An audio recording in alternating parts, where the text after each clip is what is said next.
Good morning students. एक question है, देखो जरा, ये जेई में आ चुका है, काफी अच्छा कॉन्सेप्ट है। CH3 CH PH CH2 CH3। इसमें आप देख पा रहे होंगे ये कायरल सेंटर है। ये गिवन है आपको कि ये ऑप्टिकली प्योर है, ऑप्टिकली एक्टिव है। इसमें आपने क्लोरीनेशन कराया in limited amount of chlorine. तो बताना है कि कितने नंबर ऑफ मोनोक्लोरो स्ट्रक्चर्स कितने होंगे इंक्लूडिंग स्टीरियोआइसोमर। तो basically total number of possible monochloro structure कितने होंगे, फिर इंक्लूडिंग आइसोमर कितने होंगे, दैट इज एम। और उनका अगर फ्रैक्शनल डिस्टिलेशन कराया जाए तो नंबर ऑफ फ्रैक्शंस कितने होंगे। तो basically we will have to calculate three things: total number of possible monochloro structure, total monochloro product including stereoisomer, and number of fractions on fractional distillation. It's a beautiful problem, इसको solve करो।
हाँ देखो बेटा, इसमें monochlorination जो होता है वो याद रखना।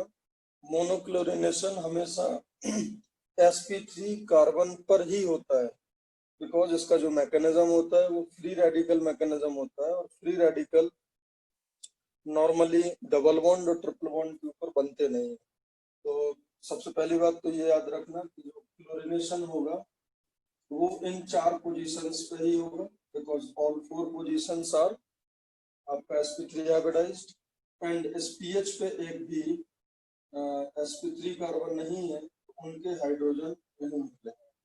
तो एक तो स्ट्रक्चर ऑब्वियस सी बात है ये आ जाएगा, this is very much possible. दूसरा CH3 CH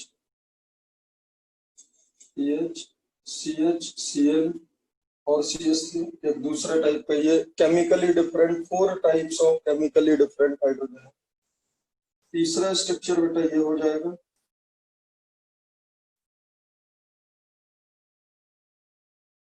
ठीक है, आप समझना ध्यान से।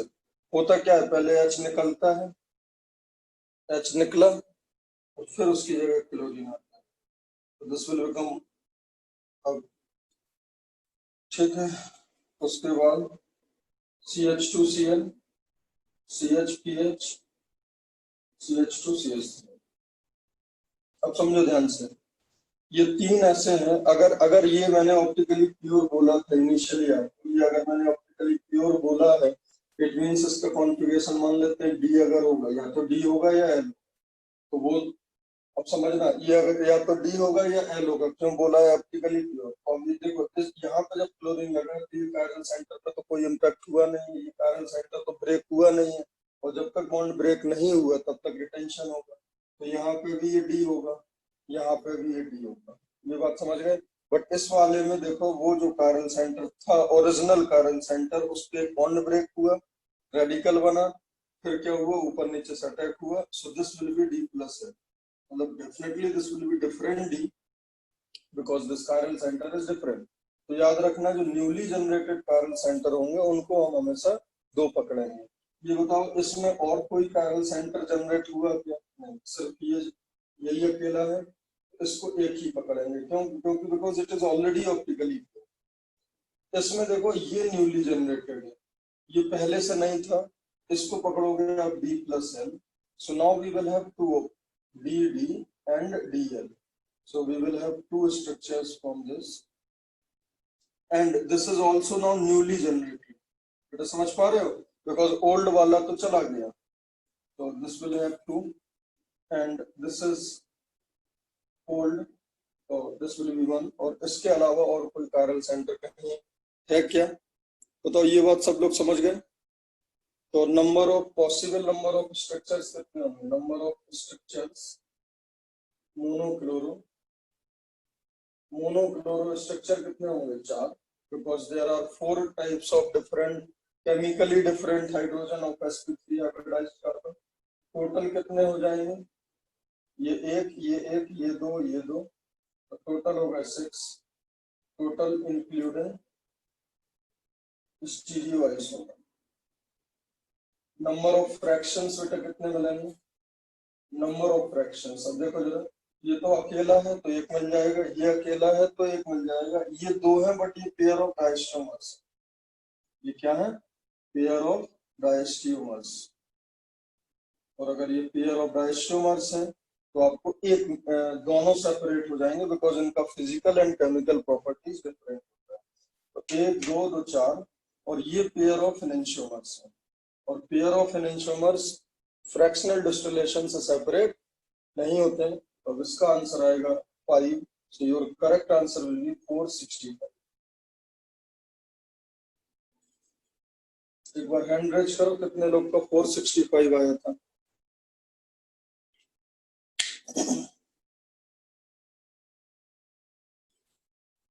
याद रखना, न्यूली जनरेटेड कायरल सेंटर को 2 पकड़ेंगे, ठीक है?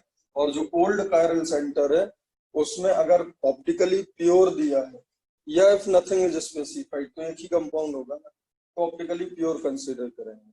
हाँ, अगर ये दिया होता कि अगर आपको ये दिया होता कि दिस इज अ रैसेमिक मिक्सचर, तो एक बार आप डी बना के ले लिया आपने, एक बार आप एल बना के लेते, तो फिर नंबर ऑफ टोटल जो होते हैं वो आपके डबल हो जाते। क्लियर है ना? एक बार डी बनाते सबका, एक बार एल बनाते, तो वो एक अलग बात है। But if nothing is specified तो एक ही कंपाउंड होगा ना, मिक्सचर क्यों होगा? अनटिल अनलेस वो रैसेमिक मिक्सचर ना दे, ठीक है? अगर वो देता तो फिर थोड़ा सा कहानी आपका ज्यादा कॉम्प्लिकेटेड हो जाती, बट जेई में इस तरीके का क्वेश्चन आ सकता है। बहुत ही प्यारा क्वेश्चन है। देखो बेटा, सेकंड क्वेश्चन है, find major product in following reactions. Find major product in following reactions. ये 5 मेंबर्ड और यहाँ पे एक OH है इस वाले कार्बन पे। यहाँ थोरियम ऑक्साइड दिया, यहाँ Al2O3 दिया, दोनों को हीट कर दिया। यहाँ पे HI डाला, यहाँ पे कॉन्सेंट्रेटेड H2SO4 के साथ हीट करा। यहाँ पे फ्रेम में 4 मेंबर, यहाँ पे 4 and 5 मेंबर, और ये है 5 मेंबर। बड़ा ही अच्छा क्वेश्चन।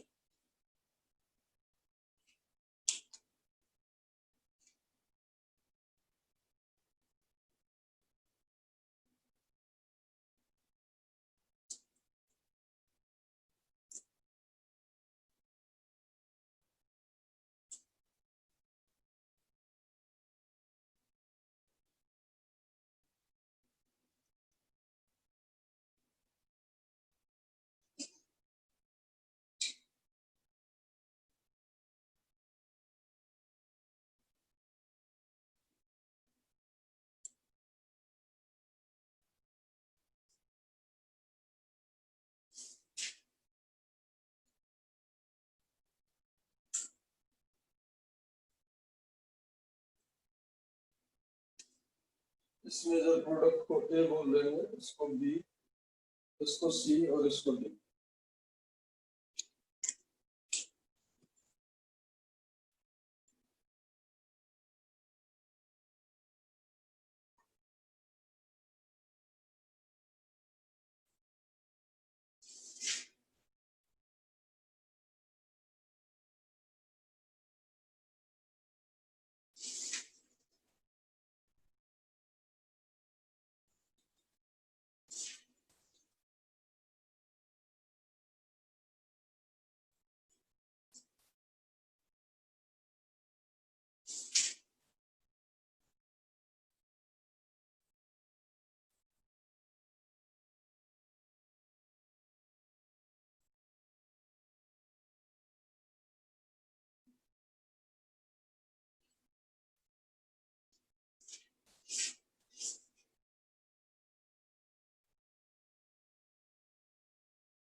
अच्छा, इसमें ये आया होगा रीअरेंज प्रोडक्ट,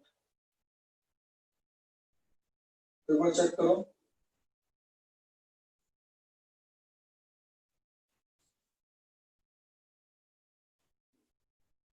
ये आया क्या कार्पेटाइन?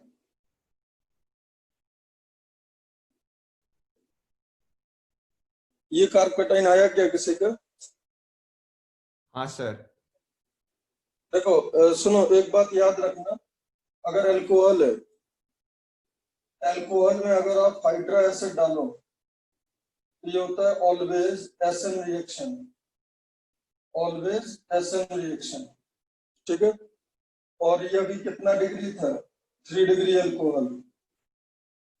तो 3 डिग्री अल्कोहल में SN1 हमेशा होता है, तो ये हमेशा SN1 रिएक्शन होगी, ठीक है। याद रखना, अल्कोहल में अगर हाइड्रा एसिड डालोगे तो ऑलवेज एसएन, और उसमें भी अगर SN1 की कंडीशन है तो फिर सिर्फ SN1 होगा। क्लियर है बात? यहाँ पे SN1 हो सकता है, डेफिनेटली होगा, कार्पेटाइन बनेगा। ये रीअरेंजमेंट मैंने अभी आपको पिछले सेशंस में बताया होगा ना। ये Yes, sir. रीअरेंजमेंट यहाँ से यहाँ तक कैसे जाता है ये समझाया है आपको पिछले सेशन। हाँ सर। हाँ हाँ ठीक है, तो ये कार्पेटाइन। अब देखो इसका शॉर्ट ट्रिक भी बताया था कि कभी भी दो रिंग एक बॉन्ड से जुड़े हों तो टोटल कार्बन काउंट कर लिया करो, 4 और 4 8। 8 कार्बन का एक कॉमन बॉन्ड पे 5-5 मेंबर बढ़िया सुंदर रिंग बन जाएंगे, ठीक है। अब देखो, एक अगर 4 है और एक 5 है तो नाउ वी हैव 9 कार्बन्स। तो 9 कार्बन्स में एक कॉमन बॉन्ड पे एक तरफ 5 और एक तरफ 6 बन जाएगा। क्लियर बेटा? और बीच में एक जगह प्लस रख दिया कर। Now we have 5 + 5 10, so the stable frame will be 6 membered, it's fused with 6 membered। Clear है? अब ध्यान से देखो जरा, यहाँ पे तो SN होना है तो आयोडाइड अटैक कर देगा, तो आयोडाइड अटैक करेगा तो डेफिनेटली आपका ये आंसर ही आएगा। ये आपका ए हो गया। दूसरा देखो जरा, अगर अल्कोहल में ऑक्सी एसिड डाला है, ये ऑलवेज एलिमिनेशन करता है। कौन सा रिएक्शन करता है? Always elimination. बिकॉज समझो ध्यान से, I-X- एक ऐसा न्यूक्लियोफाइल होता है बेटा, I- और X- एक ऐसा न्यूक्लियोफाइल होता है जिसको जिसको बेस का रोल प्ले करना नहीं आता है। Because A9 of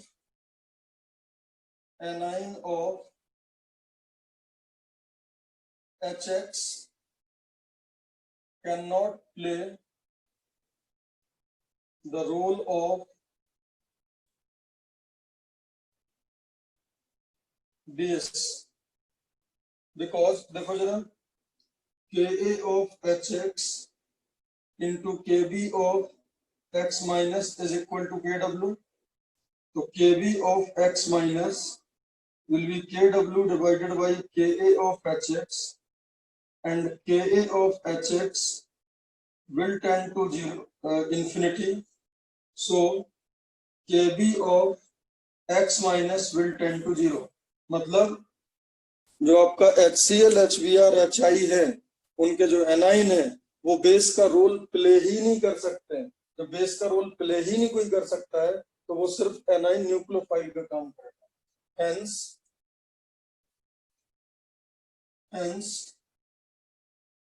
I minus Cl minus Br minus will act as a nucleophile only। और अगर बेटा वो न्यूक्लियोफाइल होंगे तो सिर्फ एसएन रिएक्शन देंगे। और अल्कोहल में एक खास प्रॉपर्टी होती है, अगर उसमें एसएन है, बिकॉज पीपीएस सॉल्वेंट है, अगर SN1 हो रहा है तो do not think about SN2। So it's a beautiful problem. और इसमें जो फाइनल प्रोडक्ट आएगा ये जो होगा वो आपका ये होगा। बेटा इसमें किसी कोई डाउट? ये पूरी कहानी समझ आ गई कि जो हाइड्रा एसिड है उनके जो एनाइन है वो बेस का रोल प्ले नहीं कर पाएंगे, और अगर बेस का रोल प्ले नहीं कर पाएंगे तो डेफिनेटली वो फिर सिर्फ एसएन रिएक्शन करेगा। और 3 डिग्री अल्कोहल है, यहाँ पे SN1 हो सकता है, और अल्कोहल में अगर SN1 हो सकता है तो do not think about SN। अब देखो ये हमेशा एलिमिनेशन क्यों करता है? Because A9 of oxy acid, A9 of oxy acid cannot act as a nucleophile. ये कभी न्यूक्लियोफाइल का काम नहीं करेगा। उसके पीछे रीजन है, एक तो जो O- बनेगा वो स्टेरिकली क्राउडेड होगा हमेशा से, प्लस वो बहुत शानदार रेजोनेंस स्टेबलाइज होगा। तो वो क्या करेगा, थोड़ा बहुत H+ पिकअप करेगा और will act as a base only, will act as a base only. ठीक है। अब बताओ यहाँ पे भी E1 और E2 में क्या होगा? अगर E1 की कंडीशन है तो E1 ही होगा। ठीक है, मतलब याद रखना alcohols in polar protic solvent prefers SN1। अगर SN1 है तो there is no competition with SN2। ठीक है, तो अब यहाँ पे E1 E2 में E1 होगा। तो अब इसमें देखो कहाँ से हाइड्रोजन निकालने पे, यहाँ से और यहाँ से निकालने पे तो सेम प्रोडक्ट बनेगा। यस और नो?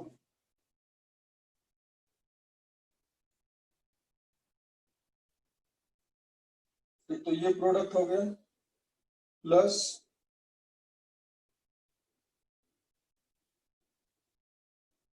एक ये प्रोडक्ट हो गया। इसमें 8 अल्फा H है, 2 2 4 6 और 2 8, और इसमें 2 2 4 और 1 5, इसमें 5 अल्फा H है। तो आपका ये मेजर हो जाएगा। बेटा इसमें किसी को कोई तकलीफ? बोलो बेटा, ये आंसर आएगा, इसमें किसी को कोई तकलीफ?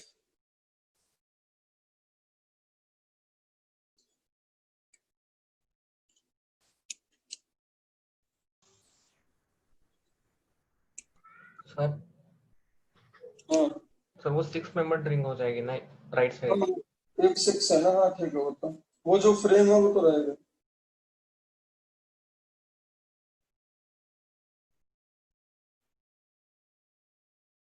यही होगा मेजर, तो यही होगा ना, प्लस एक ये भी बन जाएगा फिर, है ना।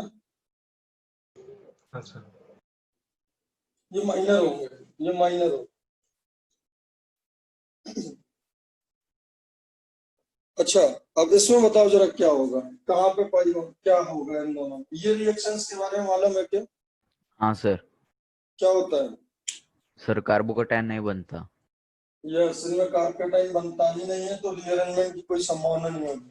थोरियम ऑक्साइड याद रखना E2 मैकेनिज्म होता है, E2 मैकेनिज्म। ठीक है, E2 मैकेनिज्म होता है, ध्यान देना, and hydrogen is abstracted from least sterically crowded position। ऐसा इसलिए क्योंकि जो थोरियम ऑक्साइड है उसका साइज काफी बड़ा होता है। तो बताओ, इस ये अल्फा पोजीशन है, ये बीटा है और ये बीटा है, कहां से, which one is least sterically crowded? This is 2 degree, this is 3 degree. इसका जो मेजर प्रोडक्ट आएगा बेटा वो ऐसा आएगा, इसका जो मेजर प्रोडक्ट आएगा वो ऐसा होगा, ये आपका मेजर प्रोडक्ट होगा। याद रखना, देखो H और OH दोनों निकलता है, it is a dehydrating agent. Thorium oxide is a dehydrating agent, ठीक है, thorium oxide is a dehydrating agent, but H वहां से निकलता है, उस बीटा पोजीशन से निकलता है which is least sterically crowded. और Al2O3 में it is also a E2 mechanism,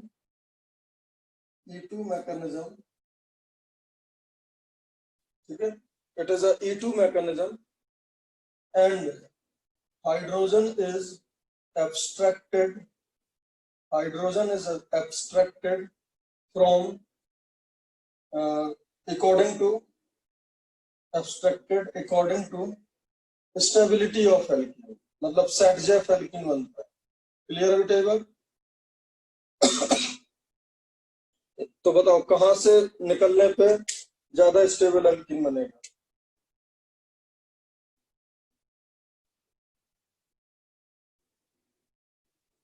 देखो यहां से निकलने पे ये बनेगा और इसमें 8 अल्फा है, इससे अच्छा नहीं होगा, तो ये आपका डी हो जाएगा। बेटा किसी को कोई तकलीफ हो तो पूछो। तो मैंने आपको क्या सिखाया, Al2O3 अल्कोहल के साथ E2 मैकेनिज्म, और हाइड्रोजन, और जो आपका प्रोडक्ट होगा वो सेट-जेफ प्रोडक्ट मेजर होगा हमेशा। आप बीटा पोजीशंस देख लो, वहां से हाइड्रोजन निकालो, डायरेक्ट निकालो, कोई रीअरेंजमेंट नहीं होगा, और जहां से प्रोडक्ट ज्यादा स्टेबल बने वो बनाओ, उसको कहते हैं बेटा हम लोग Saytzeff product. And in case of thorium oxide, ठीक है, हमेशा हॉफमैन प्रोडक्ट मेजर होगा, मतलब hydrogen is abstracted from the least sterically crowded position. तो होपफुली ये समझ आ गया होगा। What is the definition of Hofmann product?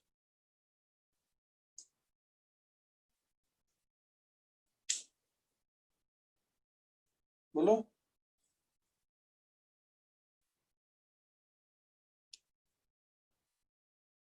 What is the definition of Hoffman product? बताओ।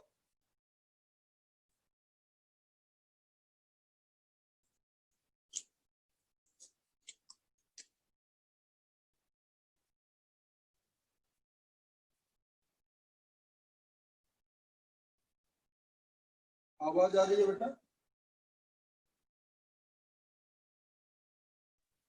yes sir,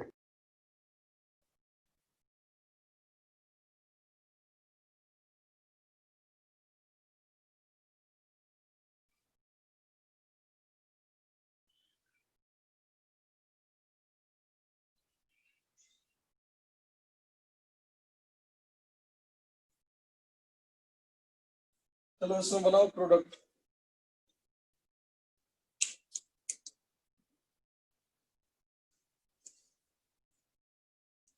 मेजर प्रोडक्ट बना दो दोनों में।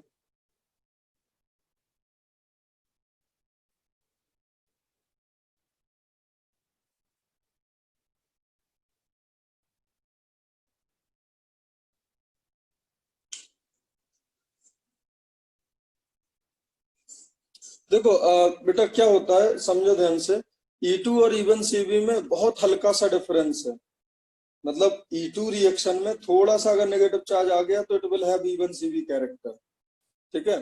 तो बट प्योर E1 CV है या उस E2 में E1 CV कैरेक्टर है, ये अपन अभी चेक कर लेंगे थोरियम ऑक्साइड का, बट इस केस में आंसर यही आएगा, ठीक है, ये अभी मैं चेक करके बता दूंगा। इसका पहले आप आंसर बताओ, उसमें क्या कॉन्सेप्चुअल क्लैरिटी नहीं होती है। पहले इनके प्रोडक्ट बताओ आप।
सर हाँ बेटा, वो पिछले वाले क्वेश्चन में एक डाउट है।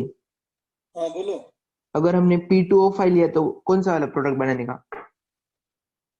P2O5 ट्राई वैसे ही करेंगे Al2O3 जैसा,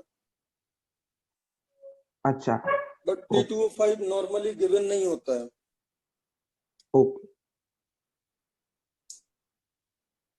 हाँ इसमें देखो बेटा, ये तो आपको पता होगा अल्कोहलिक KOH में E2 बनता है।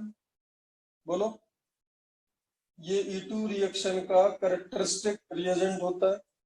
इनके मतलब E2 तब होता है जब यहाँ पे लीविंग ग्रुप ClBrI हो। ये बात क्लियर है बेटा? ये बात सबको क्लियर है? अगर लीविंग ग्रुप ClBrI है और अल्कोहलिक KOH हीट के साथ है तो डेफिनेटली E2 होगा। हाँ सर। हाँ सर। एंड E2 में हमेशा जो प्रोडक्ट होता है, now this is alpha and this is beta and this is beta, now this is beta 1 this is beta 2, तो प्रोडक्ट तो दोनों बनेंगे बट मेजर कौन सा होगा? जहां से एल्कीन ज्यादा स्टेबल हो, और एल्कीन को यहाँ पे आने से रेजोनेंस मिल जाएगा, पाई बॉन्ड का कॉन्जुगेशन मिल जाएगा, that is more dominating factor as compare to दो CH3 का हाइपर कॉन्जुगेशन। ये बात क्लियर है सबको? Yes sir. इसमें एक तो ये प्रोडक्ट बन जाएगा,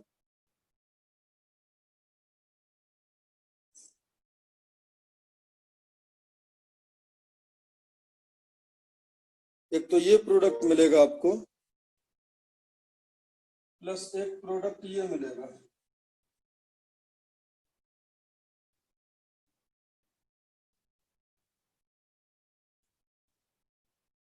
और ये आपका मेजर प्रोडक्ट होगा। क्यों? क्योंकि इसका पाई बॉन्ड रेजियो स्टेबलाइज है और एक्सटेंडेड कॉन्जुगेशन भी है NO2 में, बहुत सुंदर है ये आपका माइनर प्रोडक्ट होगा। तो मेरे को बेटा ये बताओ, ये वाला प्रोडक्ट कौन सा होगा? ये वाला, इसको क्या बोलेंगे हम लोग? सेडजेफ प्रोडक्ट। बोलो, बताओ भाई, बोलो। दिस विल हाँ बी सर। सेडजेफ प्रोडक्ट ना? बोलो। हाँ सर। तो what is the definition of सेडजेफ product या जेटसेफ प्रोडक्ट? सेडजेफ या जेटसेफ कुछ भी बोल सकते हो। वो होता है कि E2 के ड्यूरेशन में, मतलब during the elimination of something, during elimination reaction, जब हाइड्रोजन हम उस पोजीशन से एब्स्ट्रैक्ट करें जहां से प्रोडक्ट का स्टेबिलिटी, मतलब एल्कीन का स्टेबिलिटी ज्यादा हो, उस प्रोडक्ट को सेडजेफ प्रोडक्ट बोलते हैं। अब बताओ ये कौन सा प्रोडक्ट होगा? मेरा क्वेश्चन ये है, क्या ये हॉफमैन प्रोडक्ट होगा?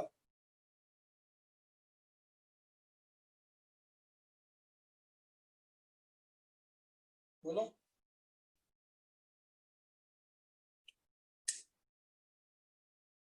अगर मान लो क्वेश्चन ऐसा ही आ जाए आपसे कि इस रिएक्शन में what is Saytzeff product and what is Hofmann product, तो सेडजेफ तो ये होगा, इसमें कोई डाउट ही नहीं है। लेकिन बेटा हॉफमैन ये नहीं होगा, हॉफमैन ये नहीं होगा, यही हॉफमैन भी होगा। मतलब ये कितना बड़ा मिसकंसेप्शन है आप लोग को। देखो हॉफमैन प्रोडक्ट, यार खुद सोचो, ऐसा थोड़ी ना है कि सेडजेफ ने बोल दिया भाई मेरा प्रोडक्ट आएगा तो, यार वो तो रिएक्शन का। अब देखो हॉफमैन का जो रियल डेफिनेशन है वो समझो। During elimination, if hydrogen is abstracted from the position which is least sterically crowded, उस वाले एलिमिनेशन को हॉफमैन एलिमिनेशन बोलते हैं। तो बेटा अभी अगर आप ये देखो तो ये 1 डिग्री है और ये 3 डिग्री है। अभी भी अगर आप देखोगे तो this position is least sterically crowded. ये बात सही है या नहीं? बोलो बोलो। यही लीस्ट स्टेरिकली क्राउडेड है अभी, और यही निकल के मोर स्टेबल एल्कीन बन रहा है। So your Hofmann and Saytzeff product can be same. बेटा ये बात समझ आई क्या? हाँ सर। हाँ सर। अब इसमें देखो, जब टर्सरी ब्यूटॉक्साइड होता है, उसके दिमाग में यही है कि भाई मैं तो बल्कि हूं, मैं हमेशा लीस्ट स्टेरिकली क्राउडेड वाला हाइड्रोजन होता हूँ। तो बताओ इसमें इस केस में भी कौन सा आंसर आएगा? और थोड़ा सा अगर मान लो आपको रिस्क नहीं लेना है तो यहाँ पे एक डाल दो टर्सरी ब्यूटाइल, थोड़ा सा एक बल्कि ग्रुप डाल दो, है ना, ये तो यहाँ पे एक बल्कि ग्रुप डाल दो, तो ये बहुत ही शानदार क्वेश्चन बन जाएगा, कोई कंफ्यूजन ही नहीं रहेगा कि कहाँ पे। तो बात समझ आए? तो अब अगर ये टर्सरी ब्यूटॉक्साइड है तो definitely this is more crowded.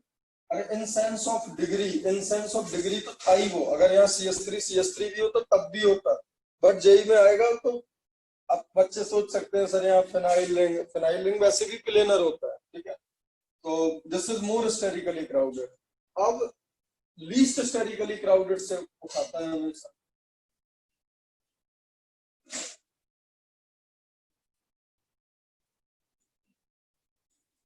इसका भी यही मेजर प्रोडक्ट होगा। ये बहुत बड़ा मिसकंसेप्शन होता है बच्चों को कि एक बनता है सेडजेफ और एक जो बचा हुआ है वो हॉफमैन। बेटा जो बचा हुआ है वो हॉफमैन नहीं, दोनों की अलग अलग डेफिनेशन है। बेटा ये बात समझ आई क्या? ये कॉन्सेप्ट क्लियर है सबका? Yes, sir.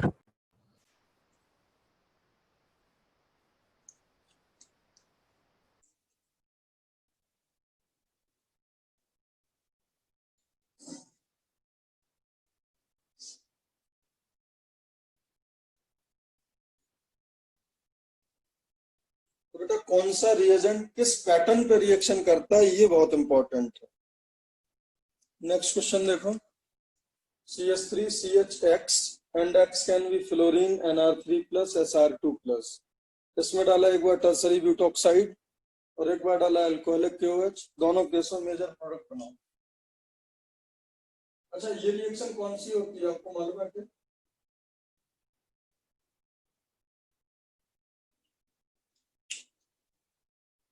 इस रिएक्शन का मैकेनिज्म कौन सा होगा ये मालूम है?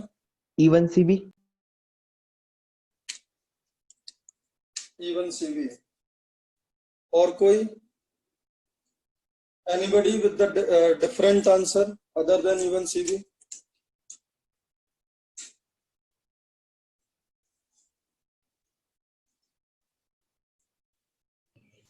Sir, pyrolytic elimination. कौन सा? Sir, pyrolytic elimination.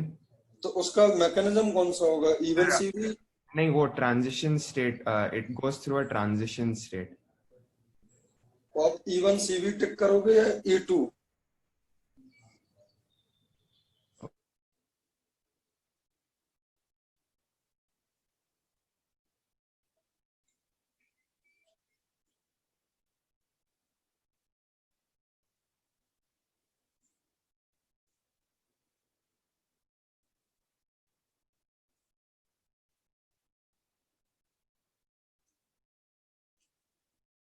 चलो इसके पहले मेजर प्रोडक्ट बनाओ फिर समझाता हूँ।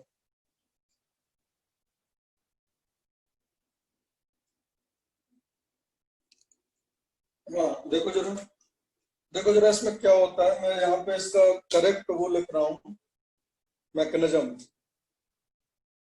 It is a E2 reaction. It is a E2 reaction having significant E1CB character। मतलब देखो एक्चुअली में होता क्या है, rate of removal of beta hydrogen is exactly equal to rate of removing of leaving group. जब ये दोनों exactly equal हो जाए तो ट्रांजिशन स्टेट में कोई नेगेटिव चार्ज आइसोलेट नहीं होता। ये बात क्लियर है सबको? हाइड्रोजन के निकलने का रेट, जिस रेट से हाइड्रोजन निकले उसी रेट से अगर लीविंग ग्रुप निकल जाए तो यहाँ पर कोई भी नेगेटिव चार्ज आइसोलेट नहीं होगा ट्रांजिशन स्टेट में। बोलो बोलो, ये बात सही है बेटा? Rate of removal of hydrogen is exactly equal to rate of removal of halogen या rate of removal of leaving group। अगर ऐसा होता है तो वो होता है प्योर E2। क्या होता है? Pure E2। और जब rate of removal of hydrogen इतना ज्यादा हो जाए इतना ज्यादा हो जाए कि वो निकलने के बाद नेगेटिव चार्ज यहाँ आइसोलेट हो जाए। अगर नेगेटिव चार्ज यहाँ आइसोलेट हो जाए और वो negative charge as a intermediate treat हो जाए, मतलब उसको हम आइसोलेट कर लें, तो वो हो जाता है प्योर SN2। इसका मतलब सॉरी E1CV। इसका मतलब क्या है कि जब हाइड्रोजन निकल जाए, जब हाइड्रोजन निकल जाए, बीटा हाइड्रोजन जब भी H+ निकल गया तो नेगेटिव बन गया, और फिर वो नेगेटिव निकालना किसको शुरू करे, लिविंग ग्रुप को, वो होता है प्योर SN2। क्लियर है बेटा? हाँ सर। मतलब इन दोनों के बीच में देयर आर मैनी रिएक्शंस, इन दोनों के बीच में ही ये होता है। होता क्या है इसमें, ध्यान से सुनो। ना तो इसमें exactly because now we have compromising leaving group. आप चेक कर लो, ये निकलने के बाद बहुत ठीक ठाक बेस होते हैं, मतलब बहुत अच्छे बेस तो नहीं होते हैं, बट ये Cl-, Br-, I- से तो ये अच्छे बेस होंगे निकलने के बाद। निकलने के बाद ये क्या होगा, F-, Nr3 और Sr2, है ना। These are decent base. ये अगर ठीक ठाक बेस है और अच्छे बेस का लिविंग ग्रुप एबिलिटी थोड़ी सी कम होती है, तो ये लिविंग ग्रुप थोड़े कंप्रोमाइजिंग हो गए। बाकी एसिडिक स्ट्रेंथ इनहेंस हो गई बिकॉज ऑफ ये ऐसे ग्रुप हैं जिनका -I स्ट्रॉन्ग होता है। तो अब हुआ क्या है, दो काम हुए। देखो अगर आप ऐसे देखो, ClBr के केस में मैंने क्या बताया, परफेक्ट T2। तो अब ClBr में और इसमें क्या डिफरेंस आया, आपका देखो बेस तो वही है, अल्कोहलिक क्यूवेज, आपका हाइड्रोजन बिकम्स मोर एसिडिक। बेटा ये एग्री करते हो आप? अगर यहाँ पे F वर्सेस Cl बात करी जाए तो कौन सा हाइड्रोजन ज्यादा एसिडिक होगा, ये वाला F वाला या Cl वाला?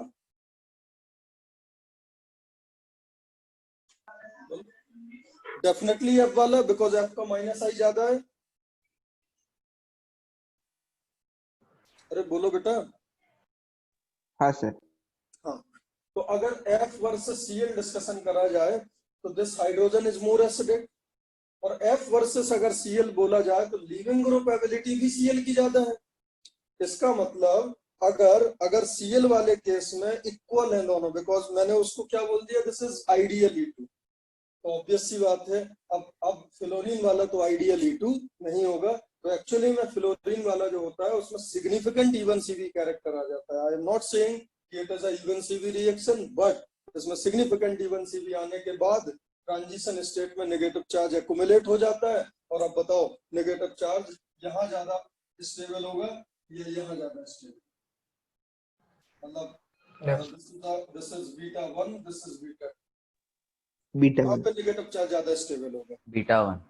तो अगर ऐसे ग्रुप्स हैं तो वहां पे नेगेटिव चार्ज एक्युमुलेट होगा, और नेगेटिव चार्ज अगर एक्युमुलेट होगा तो this reaction will have significant E1CV character. और इतना इतना सिग्निफिकेंट E1CV हो जाता है कि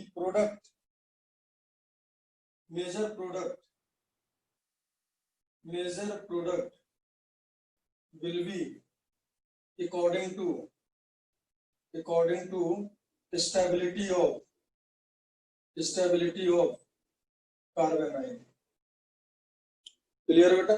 पार्शियल नेगेटिव चार्ज डेवलप होगा उसके हिसाब से। तो यहाँ पे जो मेजर प्रोडक्ट आएगा वो आपका CH2 double bond CH, CH2 CH3, ये आपका मेजर होगा। बोलो। अब अगर आप देखो इस वाले केस में टर्सरी ब्यूटॉक्साइड, ठीक है, तो इसको तो स्टेरिकली क्राउडेड से ही, लीस्ट स्टेरिकली क्राउडेड से उठाना है, और यहाँ पे किस्मत से लीस्ट स्टेरिकली क्राउडेड भी वही है और नेगेटिव चार्ज भी वही ज्यादा स्टेबल हो रहा है। इसमें भी जो मेजर प्रोडक्ट आपका होगा वो यही। कोई भी बेस हो, ये भी प्रोडक्ट आपका, हाँ अब बेटा अगर negative charge sterically crowded position पे होगा ज्यादा स्टेबल, तो फिर ये वहां तक पहुंच ही नहीं पाएगा। फिर इसका जो प्रीडोमिनेंट नेचर होना है वो क्या होना है बेटा, लीस्ट स्टेरिकली क्राउडेड। ठीक है, अगर कंपेरेबल क्राउडिंग है तो फिर कोई इशू नहीं, और अल्कोहलिक क्यूएच तो नॉर्मल है। तो इस तरीके से ये एक्चुअली में ट्रांजिशन स्टेट में नेगेटिव चार्ज सिग्निफिकेंट आ जाता है, और उस हिसाब से हम नेगेटिव चार्ज की स्टेबिलिटी को देख के अब देखो जरा बेटा, आपने अगर ये रट रखा था ना इसकी रिएक्शन में हॉफमैन मेजर है, तो फिर आप बिल्कुल समझ लो जेईई एडवांस में आप बहुत बड़ी गलती कर बैठे हैं। क्या आपने ऐसा याद कर रखा था कि इसका भी हॉफमैन प्रोडक्ट मेजर होता है? सच सच बताना, ऐसा याद कर रखा था कि आपने, मतलब इस रिएजेंट का इसके साथ रिएक्शन हॉफमैन बनता है, ये याद कर रखा था क्या? बोलो बेटा। अगर नहीं कर रखा था तो बहुत अच्छी बात है। अब देखो जरा नेक्स्ट क्वेश्चन।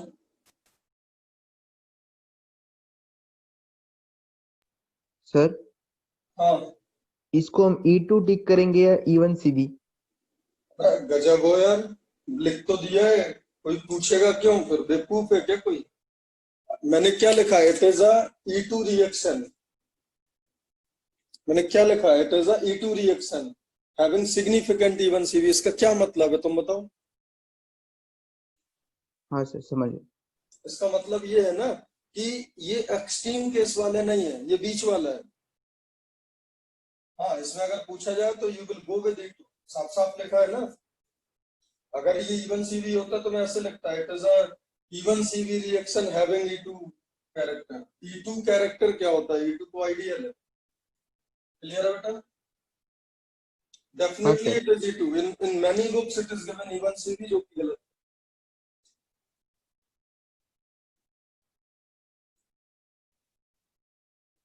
अच्छा, अब बेटा आप समझ पा रहे हो ना थोरियम ऑक्साइड का? बिकॉज सुनो, थोरियम ऑक्साइड अगर E2 है, E2 हॉफमैन वाला है ना, मतलब अगर उसका रीजन स्टैटिकली क्राउडिंग है तो वो अलग प्रोडक्ट देगा। और अगर E1 CV है तो फिर किसके हिसाब से आएगा? अगर E1 CV है तो फिर नेगेटिव चार्ज की स्टेबिलिटी के हिसाब से आएगा। इसलिए मैं यहाँ पे जब तक अपन इसकी मैकेनिज्म नहीं देख लेंगे तब तक ये नहीं पता चलेगा। And there is one more possibility, E2 having E1 CV character. तो समझ गए ना? So there can be 3 options. अगर देखो प्योर E2 है तो लीस्ट स्टेरिकली क्राउडेड से आप जाओगे, बिकॉज बल्कि बेस है, ठीक है। और अगर E2 हैविंग E1 CV है तो होगा तो E2, बट आप नेगेटिव चार्ज की स्टेबिलिटी से निकालोगे, तो ये समझो। और अगर प्योर E1 CV है तो परफेक्ट नेगेटिव चार्ज बताओ। तो थोरियम ऑक्साइड का जब तक अपन मैकेनिज्म नहीं देख लेंगे तब तक अपन को क्लियर नहीं होगा। बट जो मेरे को पता है, जो मेरे को जो अभी तक मतलब हो सकता है कि ये चेंज हो, बिकॉज मैंने भी मैकेनिज्म इसकी जरूरत नहीं पड़ी कभी, ना जरूरत है ना जेई में आता भी है, ठीक है। तो अभी तक अपन मैं ऐसा करता था कि इसको लीस्ट स्टेरिकली क्राउडेड पोजीशन से मैं H और OH निकाल देता था, बट इसको चेक करके अभी अपन डिस्कस। अच्छा नेक्स्ट क्वेश्चन देखो।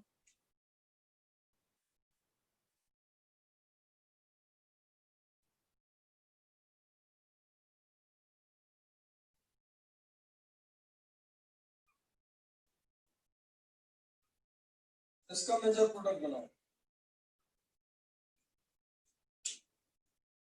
देखो यहाँ पीएच है, तो चाहो तो यहाँ NO2 भी लगा दो।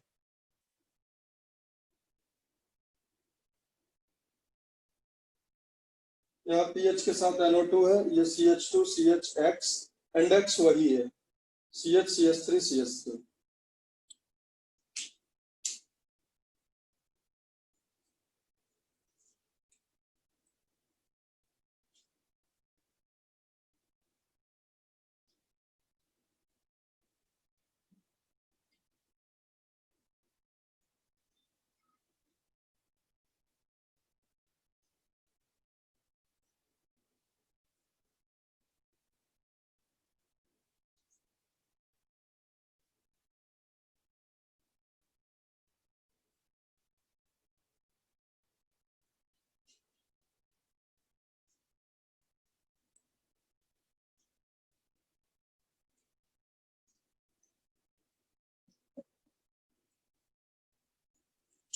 क्या आएगा आंसर?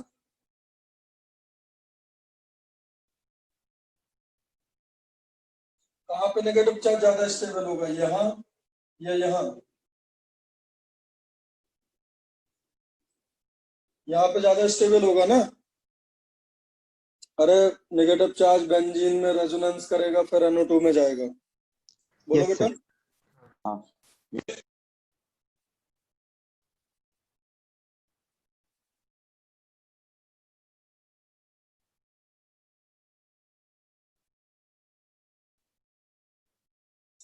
अच्छा, तो बेटा ये बिल्कुल क्लियर हो गया ना कि कब आपका E2 होना है, कब E1 CV। और देखो E1 तो बिल्कुल अलग है, E1 में तो वीक बेस होगा, PPS होगा, वो तो उसमें कोई डाउट नहीं होता। अच्छा ये बताओ, ये मैकेनिज्म कौन सी होगी, ये जो हुई है,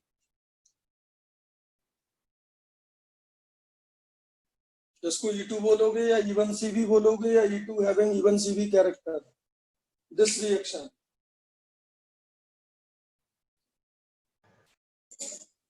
बेटा now this is E1 CV। सुनो ध्यान से, ऐसा क्या है, ध्यान से सुनना बेटा, मैं बता दे रहा हूँ। E1 CV और E2 में बहुत पतली पतली सी लाइन है। देखो मैं क्या बोल रहा हूँ, अगर अगर बीटा कार्बन पर बनने वाला नेगेटिव चार्ज रेजोनेंस स्टेबलाइज हो जाए तो वो हाइड्रोजन सिग्निफिकेंटली एसिडिक हो जाता है। क्या बोला मैंने? अगर किसी सबस्ट्रेट का बीटा कार्बन का हाइड्रोजन निकलने के बाद नेगेटिव चार्ज रेजोनेंस में चला जाए तो वो सिग्निफिकेंटली एसिडिक हो जाता है। और हम रिस्क नहीं लेंगे, इसलिए मैंने NO2 लगा दिया। अब ये बहुत शानदार रेजोनेंस होगा। पीएच अकेला होता तो थोड़ा कम होता, बिकॉज पीएच में ऑलरेडी पाई इलेक्ट्रॉन्स है, डीलोकलाइजेशन उतना शानदार नहीं होता है। But due to this NO2 अब इस रिंग में पॉजिटिव डेवलप हो जाएगा और ये नेगेटिव चार्ज का रेजोनेंस बहुत शानदार होगा। तो मैं क्या बोल रहा हूँ कि अगर बीटा कार्बन पर नेगेटिव चार्ज आए और वहां रेजोनेंस हो जाए, हमेशा E1 CV, irrespective of the group. यहाँ पे बेटा कोई भी ग्रुप हो, अगर ऐसा रेजोनेंस हो गया ना कि कार्बन का नेगेटिव चार्ज जाके ऑक्सीजन पे डिलोकलाइज होने लगे, बहुत ही शानदार। यहाँ पे कोई भी लिविंग ग्रुप हो, now this will become significantly acidic. ये इतना एसिडिक हो जाएगा कि ये लूज करने लगेगा H+ बहुत शानदार तरीके से। और अगर ये बहुत शानदार तरीके से लूज करने लगेगा तो that will become perfectly E1 CV। मतलब E1 CV इतना ज्यादा कैरेक्टर आ जाएगा कि 50% से ज्यादा E1 CV कैरेक्टर तो डेफिनेटली आ जाएगा। Then we will say that will be E1 CV। दूसरी कंडीशन से, अगर ये लिविंग ग्रुप है, अगर ये लिविंग ग्रुप है और बीटा कार्बन पर ऐसे ग्रुप्स लगे हैं जो जो इसकी एसिडिक स्ट्रेंथ बढ़ा रहे हैं, मतलब नॉर्मल CH3 नहीं, कुछ ऐसा हो कि जो एसिडिक स्ट्रेंथ इंक्रीज कर दे, तो फिर ये कैसे भी लिविंग ग्रुप हो, ठीक है। अगर ये इस पे कोई एसिडिक स्ट्रेंथ इनहेंस, एक तो देखो रेजोनेंस हो गया, रेजोनेंस अगर हो गया वो भी ऑक्सीजन पे, तब तो दमदार E1 CV हो गया, कोई रोक ही नहीं सकता है, irrespective of the leaving group. फिर तो कोई भी लिविंग ग्रुप आप ले आओ, हमेशा E1 CV होगा। अगर कंप्रोमाइजिंग लिविंग ग्रुप है और यहाँ पे उतना शानदार एसिड नहीं है बट फिर भी थोड़े बहुत इंडक्टिव वगैरह लगे हुए हैं, तब भी E1 CV होने लगता है। तो देयर आर टू कंडीशंस, एक तो ये लिविंग ग्रुप पुअर हो जाए एंड उसी में एंड ये थोड़ा सा एसिडिक स्ट्रेंथ इसका एनहेंस हो जाए, ठीक है। मतलब फ्लोरीन लगा दो, आप क्लोरीन लगा दो, थोड़ा सा एसिडिक स्ट्रेंथ एनहेंस हो जाए even living even inductive effect से, तब E1 CV होगा। और दूसरा सबसे शानदार तरीका है, बीटा कार्बन का नेगेटिव चार्ज अगर ऑक्सीजन पर डिलोकलाइज हो जाए, तब तो आपको कुछ सोचने की जरूरत नहीं है, वो हमेशा E1 CV होगा। तो E1 CV कब बोलेंगे? और E2 का, E2 देखो प्योर E2 तो बहुत डिसेंट है, उसमें कोई नेगेटिव चार्ज आइसोलेट नहीं होगा और इसमें दिखने लगेगा कि अब आपको नेगेटिव चार्ज आइसोलेट। जैसे एक एग्जांपल ये भी होता है, ये एग्जांपल कल अपन ने लिया था,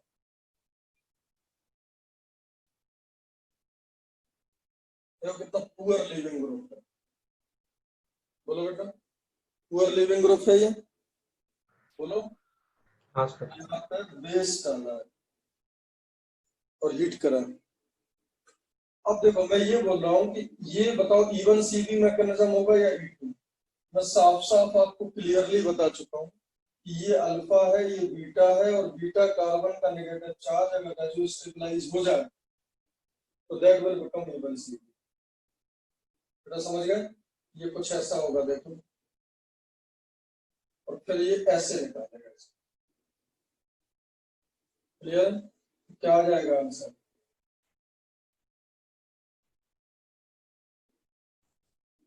तो समझ आया? E1 CV और E2 में डिफरेंस समझ आया? देखो, समझदार लोगों के लिए बहुत भारी डिफरेंस है और जो समझदार नहीं है उनके लिए तो सब सेम ही है। क्लियर है बेटा? अभी एक और देखो जरा।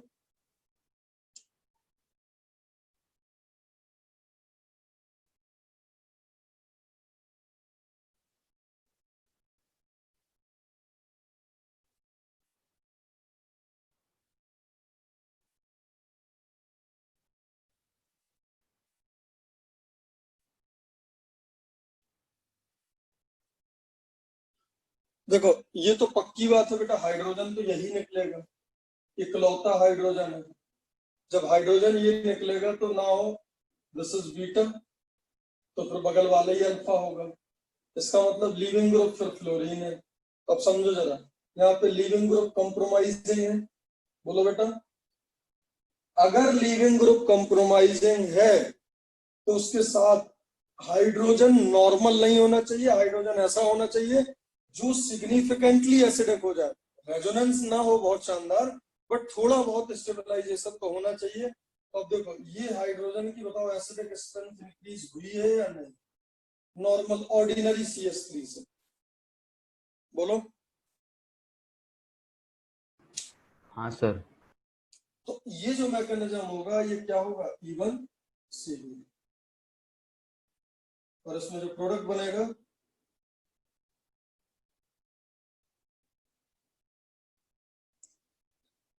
अच्छा अब बताओ, ये ऐसा मैकेनिज्म है तो how we can predict in lab कि E1CV है या E2 है या E1CV हैविंग E2 कैरेक्टर?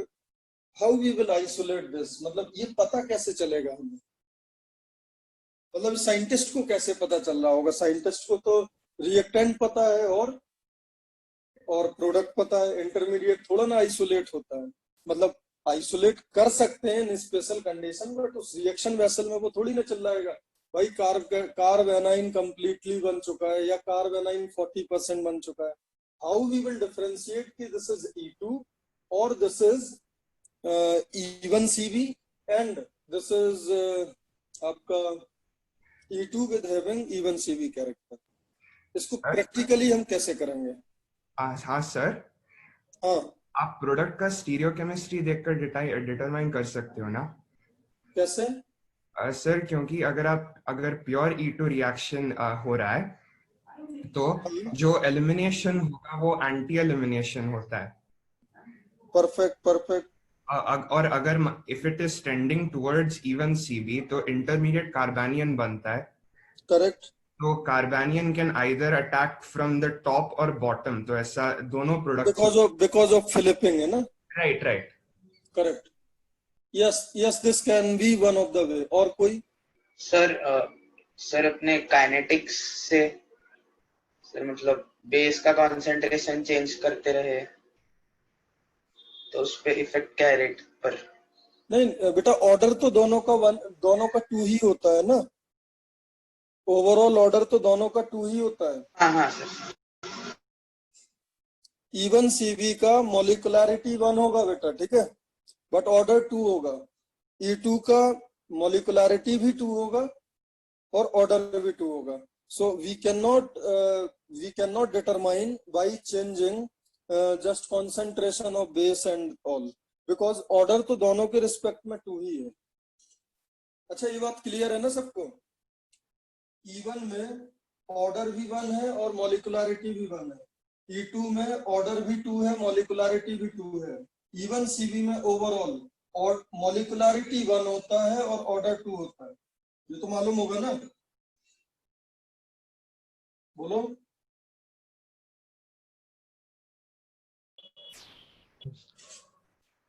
बोलो बेटा, ये तो पता होगा।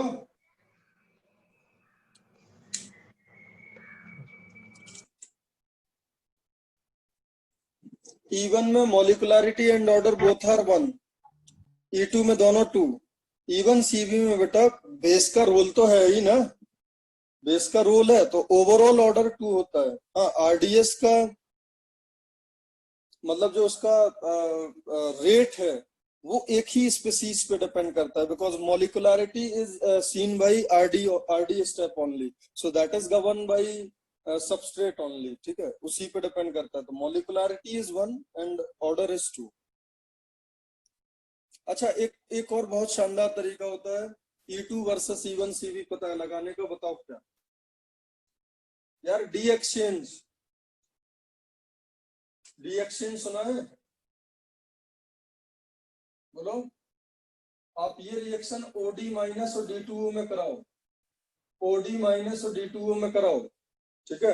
अगर वो E1 CV होगा तो वहां पे कार्बन पे माइनस बनेगा, और कार्बन पे अगर माइनस बनेगा तो वो फॉर्मेशन ऑफ जो कार्बेनाइन होता है वो रिवर्सिबल स्टेप होता है, याद रखना।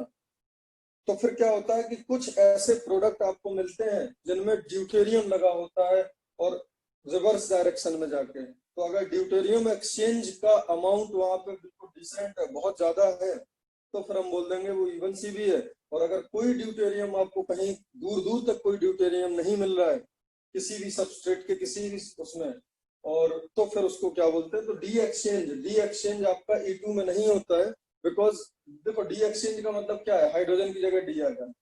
हाइड्रोजन की जगह डी कब आएगा? जब कार्बन पे माइनस आएगा।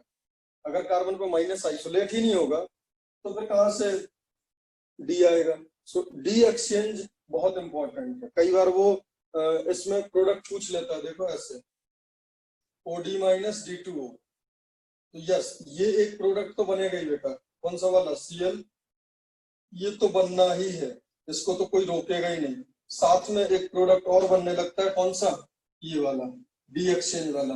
बिकॉज जो फर्स्ट स्टेप होता है ना बेटा, वो रिवर्सिबल होता है। फर्स्ट स्टेप वो वापस जाके डी भी ले सकता है। तो ये आ जाएगा एफ एफ एफ, यहाँ डी और यहाँ Cl, यहाँ Cl। अब इन दोनों में मेजर कौन सा होगा? कभी कंपेयर मत करना। ये E1 CV का प्रोडक्ट है और ये डी एक्सचेंज का प्रोडक्ट है, दो अलग अलग बातें हैं। दोनों बनेंगे। वी विल नेवर कंपेयर इन दोनों में ज्यादा कौन बने। बेटा क्लियर है ये बात? हाँ सर।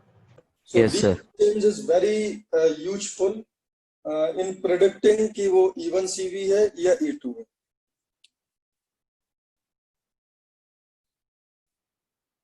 चलो देखो जरा, एक क्वेश्चन क्या है, ध्यान से देखना। ये आपका एक 2 डिग्री एल्केल हैलाइड है, 2 डिग्री। एक क्लोरीन है, एक हाइड्रोजन है, एक CH3 है, एक C2H5 है। और ये एक 3 डिग्री है, एक साइक्लोप्रोपाइल है, एक C2H5 है और एक CH3 है। इन दोनों को उठा के वाटर में डाला, ठीक है। यहाँ पे percentage of racemisation is X%। यहाँ पे percentage of racemisation is Y%, ठीक है। तो what is the relation between X and Y experimentally? बताओ आंसर।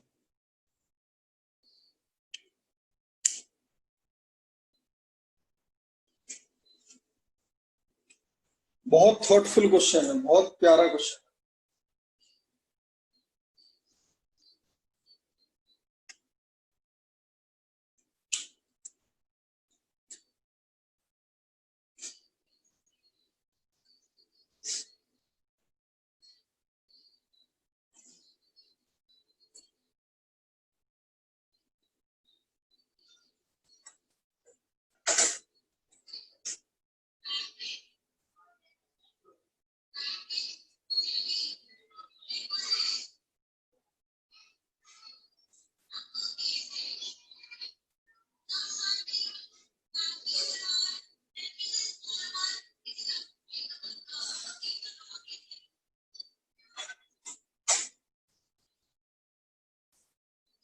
क्या आएगा बेटा आंसर?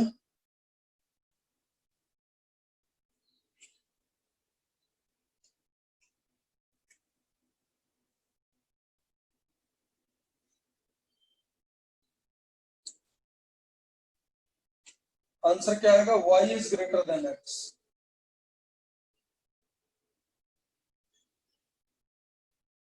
कितने लोग का y is greater than x आया?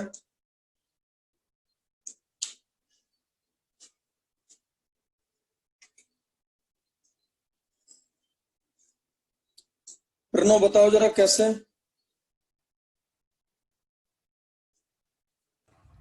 सर क्योंकि वो टर्शियरी कार्बन है तो वो ज्यादा स्टेबलाइज होगा तो उसका ज्यादा अमाउंट बनेगा। तो ज्यादा अमाउंट बनने से परसेंटेज रेसमाइजेशन का क्या मतलब? सर नहीं, हम अगर कहेंगे कि उसका 50% डी में जाएगा और 50% एल में जाएगा, लेकिन वो कार्बोकेटाइन बनना चाहिए उसके लिए तो बेटा कार्बोकेटाइन तो दोनों बनेंगे 2 डिग्री। और सुनो, there is no option for SN2 यार, स्ट्रॉन्ग न्यूक्लियोफाइल ही नहीं है। तो ये मान लो, समझना ध्यान से, मान लो ये एक्चुअली में percentage of racemisation of obtained product है। जो प्रोडक्ट बना है उसमें परसेंटेज ऑफ रेसमाइजेशन कितना है, ये सवाल है। तुम कुछ सवाल ही गलत समझे हो। We are not interested in rate of reaction. तुमने शायद ऐसे बता दिया है कि इसका रेट 80% होगा, इसका रेट 40%। आई गेस तुमने ऐसे ही पिक करा ना?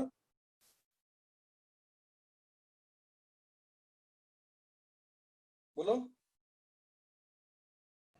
सर रेसिमाइजेशन का मतलब वो ऑप्टिकली प्योर से वो दोनों में जाना चाहिए ना। हाँ, हाँ तो 2 का ज्यादा होगा ना रेसिमाइज। क्यों ज्यादा होगा यही तो पूछ रहा हूँ। अरे 2 में टर्सरी कार्बन होगा तो स्टेरिकली इंटरमीडिएट में वो ज़्यादा स्टेबल होगा 120 डिग्री, सो दोनों साइड से अटैक हो सकता है।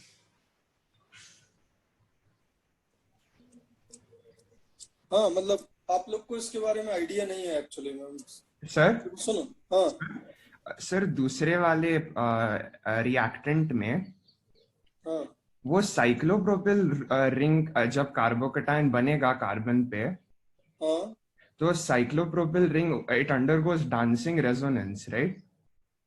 नहीं, दैट इज 45% के आसपास। तुम रिंग एक्सपेंशन की बात कर रहे हो क्या?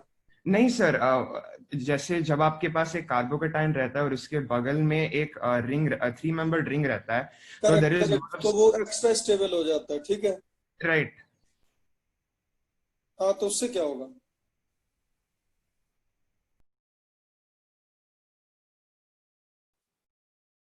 चलो देखो, यहाँ पे बेटा स्कोप है हमें सीखने का, ठीक है, मैं समझ गया। सुनो ध्यान से बेटा, ये स्टेटमेंट आप सबने देखा होगा। In SN1 reaction there is 100% racemisation.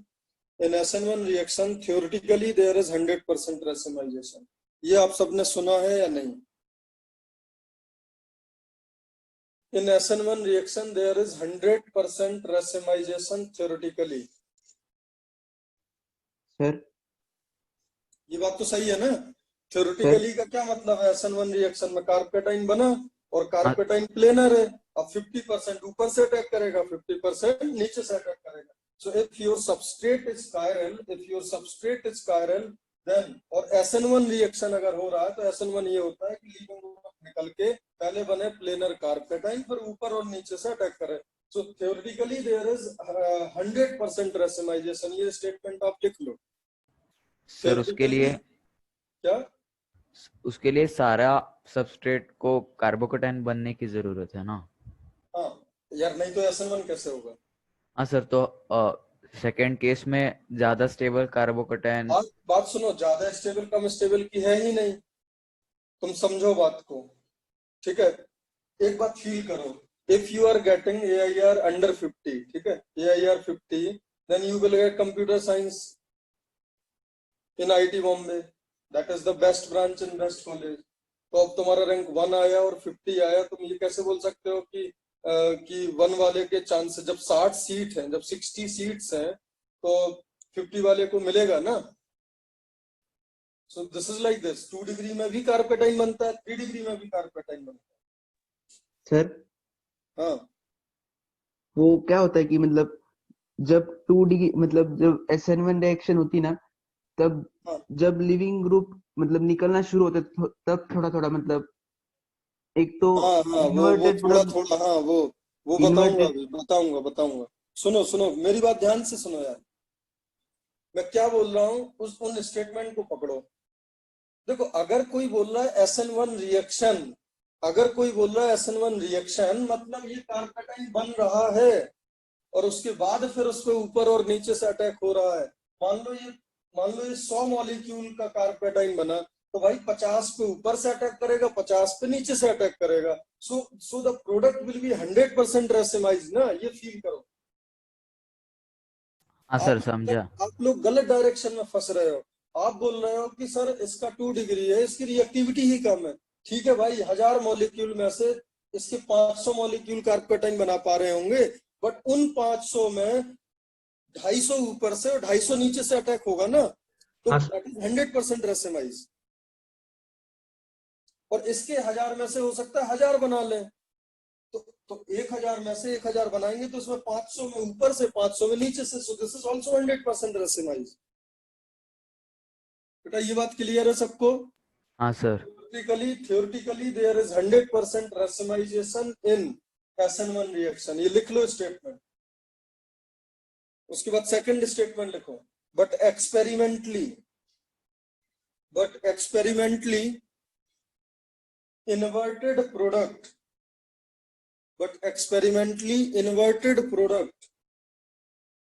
is slightly greater than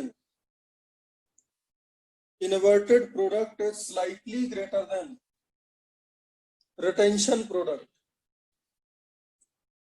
because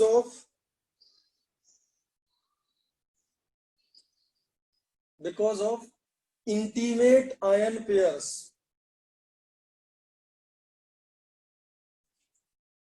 देखो अब गेम समझो जरा क्या होता है, गेम समझो ध्यान से। बेटा इसको अगर आपने वाटर में डाला और ये कायरल सेंटर है, अच्छे समझना ये बात, ठीक है? अगर ये आपने कायरल सेंटर है और इसको वाटर में डाला, तो बेटा solvation is a slow process. बोलो, solvation is a slow process.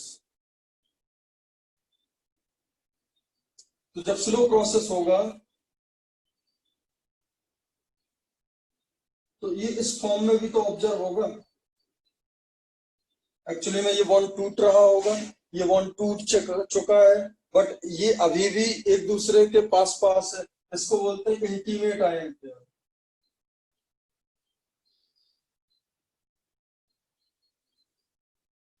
उसके बाद और यहाँ पे ऐसे वाटर होगा, सॉल्वेशन तो हो ही रहा होगा। उसके बाद क्या होता है, एक स्टेज आता है जब R+ को पानी ने सराउंड कर लिया और उसी के Cl वाला जो तरफ है उसको भी पानी ने सराउंड कर लिया। देखो समझो, एक्चुअली में 3 स्टेज है। सबसे पहले बॉन्ड धीमे धीमे टूटना स्टार्ट होगा। It's a slow process. तो इन रियलिटी रिएजेंट को थोड़ा ना पता यार, इन रियलिटी रिएजेंट को थोड़ी ना पता कि हमें कौन सी रिएक्शन करनी है SN1। तो जैसे ही कार्पेटाइन, जैसे ही क्लोरीन थोड़ा सा पानी में गया, थोड़ा सा सेपरेट हुआ, पीछे से अटैक करेगा, बिकॉज अब जिस साइड क्लोरीन है उस साइड तो अटैक हो नहीं पाएगा। तो उस केस में सिर्फ, इस वाले केस में सिर्फ कहां से अटैक होगा, सिर्फ Cl के बैक साइड से ही अटैक होगा। इसमें Cl वाले साइड से तो अटैक होगा नहीं। बोलो बेटा, बताओ भाई। हाँ सर। हाँ सर। इस केस में जब होगा, जब Cl और Cl माइनस और R+ जब इंटीमेट फॉर्म में है, तो R+ के बैक साइड से, Cl जिस साइड है उसके बैक साइड से ही तो अटैक होगा। तो यहाँ पे बैक साइड अटैक ओनली होगा। इस केस में जब बेटा निकल गया मान लो क्लोरीन, तो अब अगर मान लो इससे क्लोरीन निकला है तो क्लोरीन यहाँ पे होगा, और क्लोरीन अगर यहाँ पे होगा इस साइड, तो इस साइड से जो अटैक होने वाले वाटर मॉलिक्यूल होंगे वो रिलेटिवली कम होंगे as compare to this side. तो इस केस में जब वो हाइड्रेटेड फॉर्म में है, तो आपका जिस साइड क्लोरीन था उस साइड थोड़ी सी स्टेरिक क्राउडिंग ज्यादा होगी। तो मैं ये नहीं बोल रहा हूँ कि इसमें क्लोरीन वाले तरफ से अटैक नहीं होगा, मैं ये बोल रहा हूँ कि इस साइड से अटैक ज्यादा होंगे और इस साइड से अटैक कम होंगे। ये बात सही है? हाँ बोलो बेटा, बोलो, अरे बताओ भाई। हाँ सर। उसके बाद ऐसा सिचुएशन आएगा कि R प्लस और Cl माइनस एक दूसरे को भूल चुके होंगे, एक दूसरे की रेंज से बहुत बाहर जा चुके होंगे, जिनको बोलते हैं आइसोलेटेड। अब दोनों सेपरेट हो गए, अब दोनों साइड से इक्वल अटैक होगा। ठीक है, क्लियर है बेटा इतनी बात? तो यहां तक बताओ, यहां से लेके यहां तक की जर्नी में इन्वर्जन इन्वर्टेड वाला हल्का सा ज्यादा है या नहीं है, बोलो। हाँ सर। और यहां से दोनों इक्वल है। तो ओवरऑल अगर आप SN1 रिएक्शन देखोगे तो कौन ज्यादा हो जाएगा? इन्वर्टेड। ओवरऑल में कौन ज्यादा हो जाएगा? इन्वर्जन। इसलिए ऐसा बोला जाता है कि एक्सपेरिमेंटली SN1 रिएक्शन में कभी भी 100% रेसिमाइजेशन नहीं होता है, थोड़ा सा इन्वर्टेड ज्यादा होता है। अब समझना गेम। अब बताओ इन्वर्जन ओवरऑल किस में ज्यादा होगा? जिसका ये वाला रास्ता ज्यादा कठिन होगा, यस सर। जिसका यहां से लेके यहां तक का रास्ता कठिन होगा उसमें इन्वर्जन ज्यादा होगा। तो अब बताओ 2 डिग्री और 3 डिग्री में ये रास्ता किसका कठिन होगा? देखो आना दोनों को यही है, आना दोनों को यही है, बट RCl से R प्लस बनने तक का जो स्टोरी है उसमें टाइम किसको ज्यादा लगेगा? 2 2 डिग्री वाले को। तो 2 डिग्री में हल्का सा इन्वर्जन ज्यादा होगा, बोलो बेटा। हाँ और सर। 2 डिग्री में अगर हल्का सा इन्वर्जन ज्यादा होगा तो रेसिमाइजेशन कम होगा। बेटा समझ आया? बोलो, अरे बताओ भाई। हाँ सर। हाँ तो तो इन SN1 रिएक्शन लिख लो जरा। In SN1 reaction percentage of racemization, bracket में लिख लो experimentally. In SN1 reaction percentage of racemization, bracket में लिख लो एक्सपेरिमेंटली, इज डायरेक्टली प्रोपोर्शनल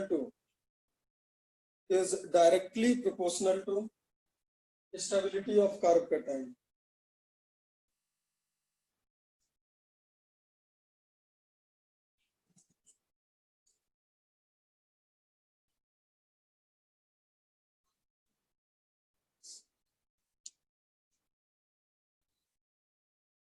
ये बात सब लोग को समझ आ गया?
So these are 5 compounds PQRST arranged in increasing order of SN2।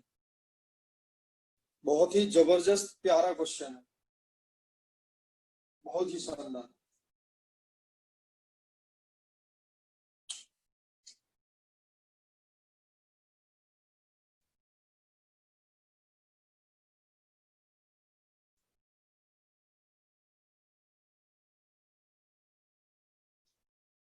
ये अभी रिसेंटली जेई में आ चुका है ये कॉन्सेप्ट, आपने शायद करा हो।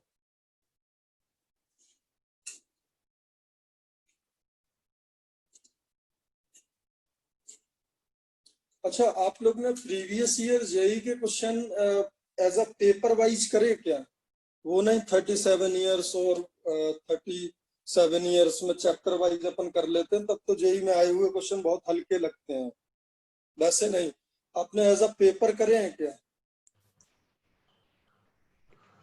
तो जैसे 2006 का, ठीक है, 2006 में 2 पेपर थे, पेपर 1, पेपर 2, ठीक है, दोनों लेके बैठ जाओ 2 घंटे के लिए। ऐसे करा क्या आपने कभी जेई एडवांस के प्रीवियस ईयर? No sir. ऐसे करना मजा आएगा आपको।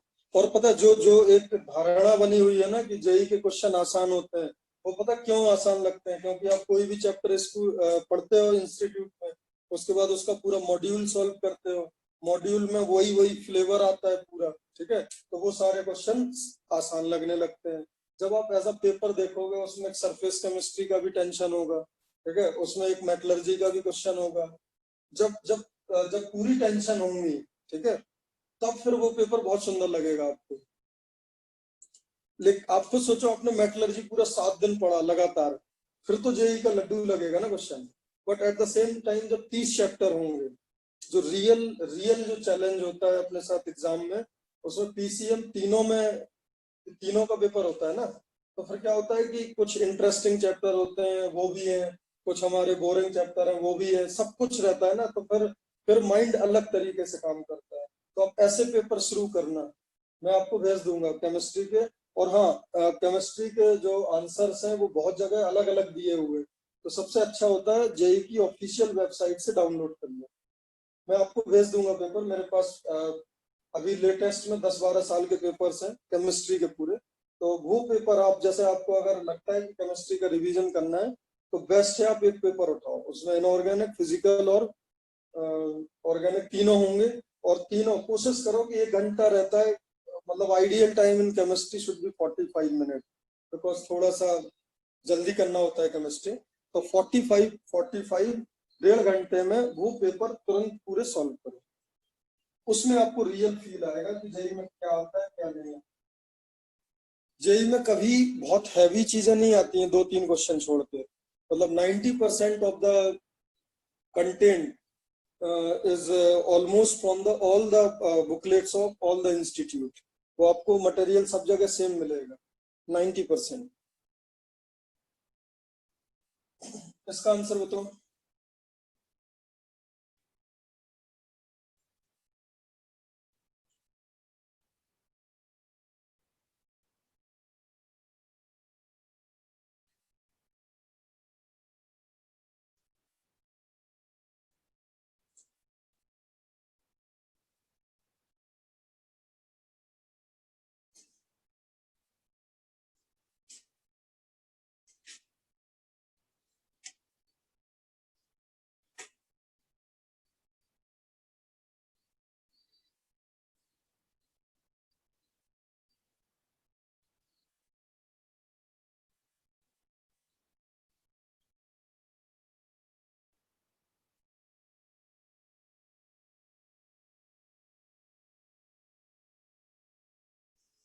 तुम्हारा आंसर PQRST कैसे आया बेटा, बोलो।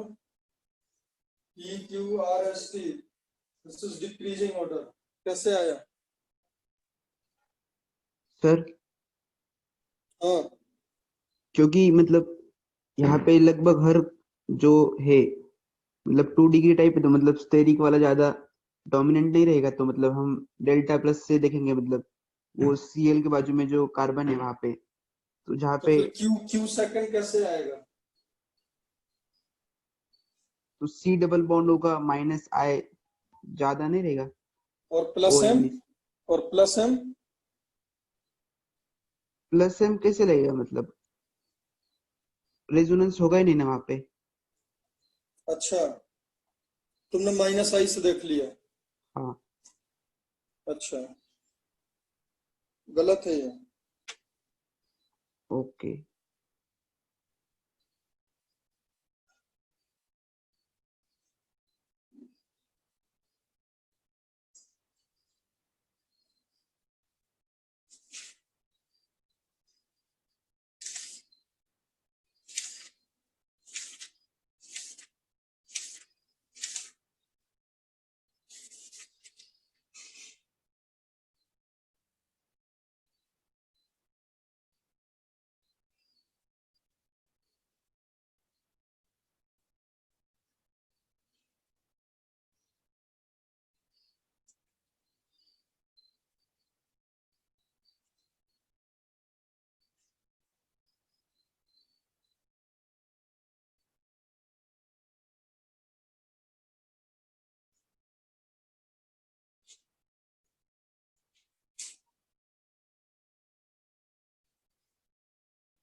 हाँ बेटा, SN2 रिएक्शन में ये रिलेटिव रेट का डेटा है,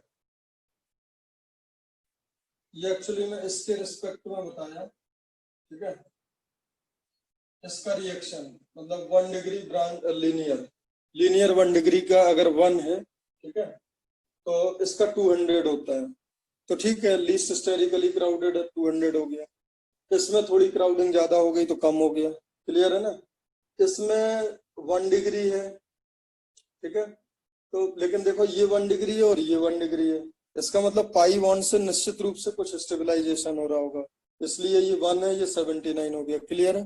बेंजीन रिंग से वो स्टेबलाइजेशन 3 टाइम्स हो रहा होगा, तो इट इज अराउंड 200। और MEO, इससे भी कुछ ना कुछ स्टेबलाइजेशन हो ही रहा होगा। और ये नॉर्मल, ये जो देख रहे हो ना आप, इंडक्टिव इफेक्ट, अगर आप बोल रहे हो कि इंडक्टिव इफेक्ट है ना, तो फिर ये 900 नहीं हो जाएगा, समझो आप, क्लियर है। और PHCO से 10⁵, ये थोड़ी ना इंडक्टिव इफेक्ट है, क्या इन दोनों में इतना इंडक्टिव इफेक्ट का डिफरेंस है? इसका मतलब गेम कुछ और है। पहले तो जो मैंने आपको डेटा भेजा है रेफरेंस के लिए, वो बहुत जरूरी है। अब अगर उस डेटा को आप यहाँ अप्लाई कर दो तो इसका लगभग आएगा 10⁵ रेट x, और इसका रेट आएगा 900x, एंड इसका आएगा 200x, क्लियर है। और इसका रेट आएगा 200 और 0.02 के बीच में, बिकॉज दिस इज 1 डिग्री, और इसका आएगा 0.02x, और इसका ऑब्वियस सी बात है इन दोनों के बीच में आएगा, 200x से कम होगा और 0.02x से ज्यादा होगा। तो देखो आंसर तो आपका ही आना, PQRST, आंसर तो यही आएगा, बट इसका लॉजिक समझो जरा क्या है, लॉजिक इसका क्या है, ध्यान से समझना इस साइड। या अगर किसी को कोई लॉजिक अभी एक क्लिक करा हो आंसर देख के, डेटा देख के, तो बताओ जरा एक बार।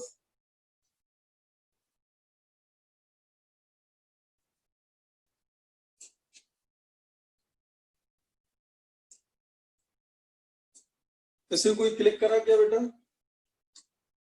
देखो बताता हूं,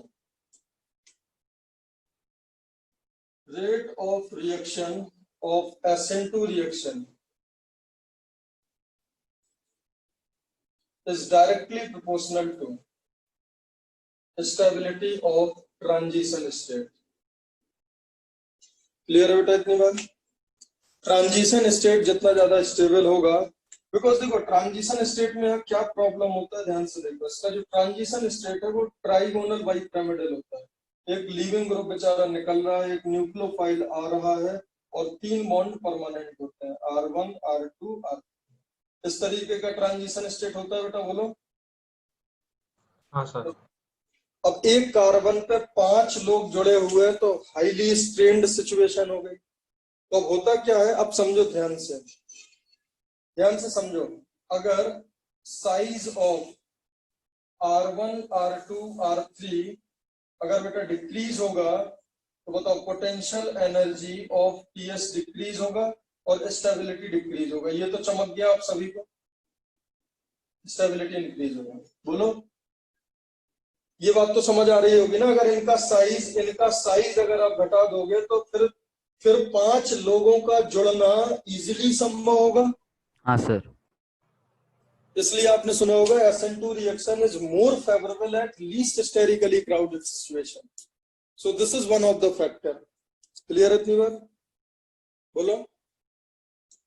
यस सर। अब बताओ इसका हाइब्रिडाइजेशन क्या होता था अगर आपको मालूम हो? sp2, because now we have only 3 pure bond, ये तो टूट रहा है ना, तो ये तो ब्रेकिंग स्टेज में है और ये फॉर्मिंग स्टेज में है। ट्रांजिशन स्टेट क्या होगा, जब ये आधा टूट गया होगा, ये आधा बन गया होगा, और इसका शेप कैसा दिखेगा, ट्राइगोनल बाइपिरामिड। हाइब्रिडाइजेशन sp2 होगा। अब इसका मतलब क्या होगा, यहाँ पे sp2 है तो इसका मतलब एक प्योर p ऑर्बिटल होगा या नहीं होगा, बताओ, बोलो। होगा।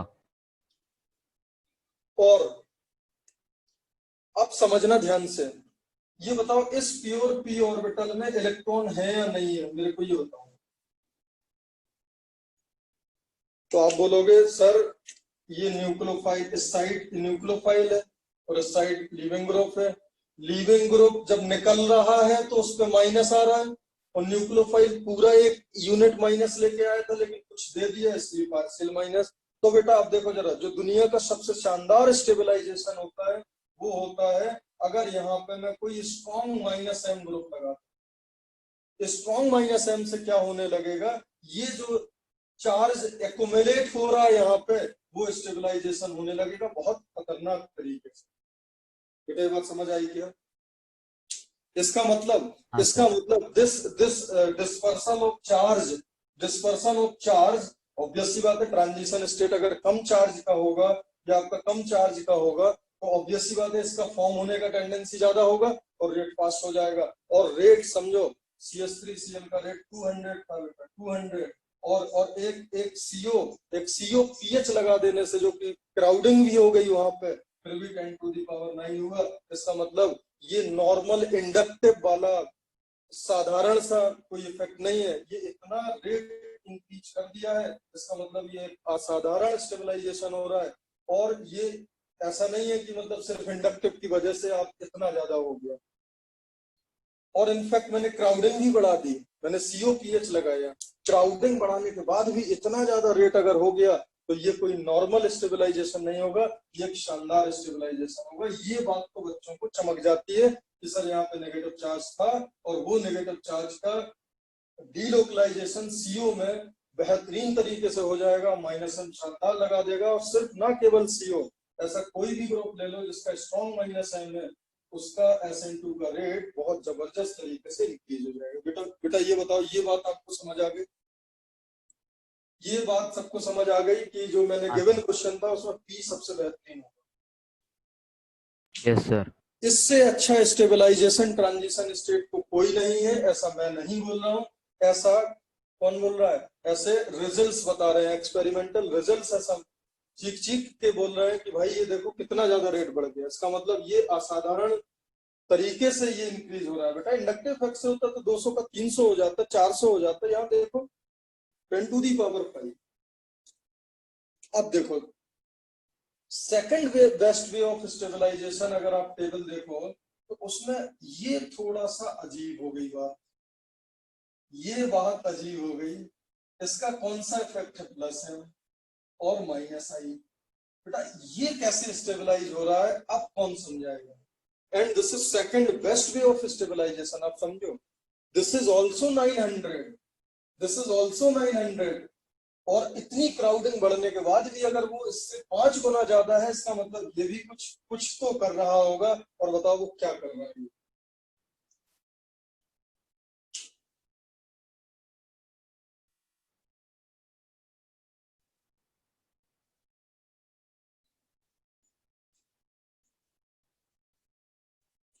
कुछ तो कर रहा होगा, ये बताओ क्या कर रहा होगा? सर हाँ वो लिविंग ग्रुप निकल रहा है तो वो जो बीच वाला कार्बन है उस पे डेल्टा प्लस आएगा तो लोन पेयर उसको भाई डेल्टा प्लस कहीं कुछ नहीं आता है, इसने जितना दिया उतना कम हो गया ना, डेल्टा प्लस कैसे आएगा? Okay sorry sir. इसको सोचो, ये 900 कैसे है?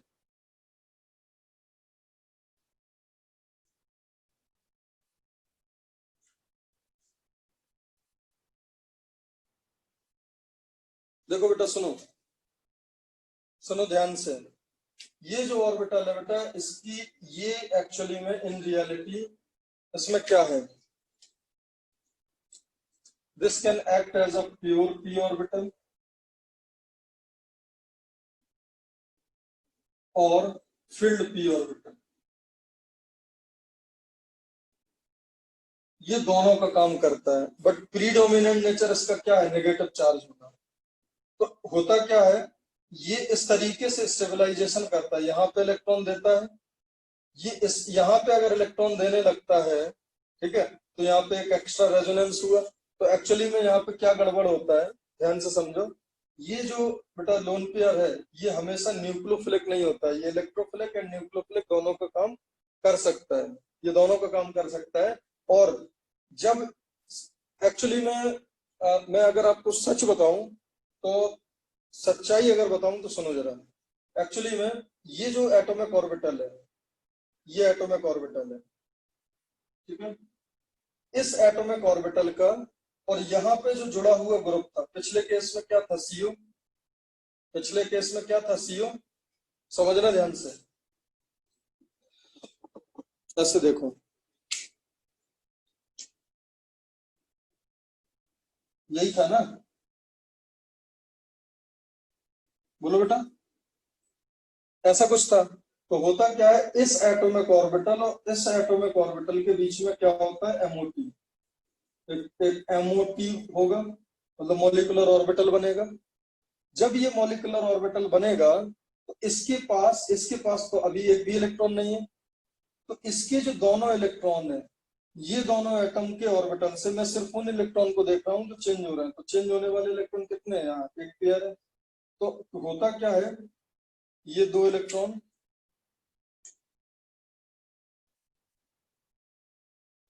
क्या आप ऐसे देखो,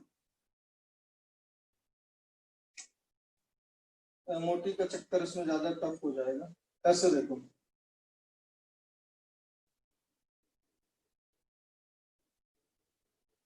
ये लिविंग ग्रुप है, ये न्यूक्लियोफाइल है। मैं ये बोल रहा हूं कि ये जो ऑर्बिटल है, in presence of strong electron withdrawing group, it will act as a nucleophile. Nucleophile की तरह क्यों, L के इलेक्ट्रॉन और NU के इलेक्ट्रॉन अपने पास एक्युमुलेट कर लेगा, थोड़ा सा खींच लेगा, ऐसे इस तरीके से खींच लेगा और वहां जाके ट्रांसफर कर देगा, ठीक है। In presence of strong electron donating group like +M, मतलब लोन पेयर और pi1, it will act as a electrophile. इसमें क्या होगा, ये इस ऑर्बिटल से दोनों के इलेक्ट्रॉन को रिपेल कर देगा, दोनों के इलेक्ट्रॉन को दूर भागेगा। इनफैक्ट लिविंग ग्रुप के इलेक्ट्रॉन को ज्यादा तेजी से दूर भाग देगा। तो क्या होगा, लिविंग ग्रुप ज्यादा तेजी से निकल जाएगा। बेटा ये समझ आई बात, बोलो। सर मतलब थोड़ा फील करो, मतलब मैं आपको एक्चुअल नहीं बता रहा हूँ, but this is more than enough जो बता रहा हूँ। देखो, जब यहाँ पे इलेक्ट्रॉन विथड्रॉइंग ग्रुप है, जब इलेक्ट्रॉन विथड्रॉइंग ग्रुप है, तब ये क्या करेगा, जब यहाँ पे एक इलेक्ट्रॉन विथड्रॉइंग ग्रुप लगा तो ये क्या करेगा, ये इस न्यूक्लियोफाइल के इलेक्ट्रॉन को खींच लेगा तेजी से। हाँ सर। और अगर न्यूक्लियोफाइल को कोई ऐसे धक्के से खींच लेगा तो रेट बढ़ जाएगी। Yes sir. और अगर यहाँ इलेक्ट्रॉन रिलीजिंग ग्रुप है तो ये क्लोरीन के इलेक्ट्रॉन को धक्का मारेगा। हाँ सर। तो अब इन दोनों फैक्टर में कौन सा ज्यादा डोमिनेटिंग है, मतलब it is having more nucleophilic character or it is having more electrophilic character? So in reality it is having more nucleophilic character। आप देख सकते हो वो इसलिए क्योंकि न्यूक्लियोफाइल इसमें स्ट्रॉन्गर होता है। बेटा क्लियर है बात? Yes sir.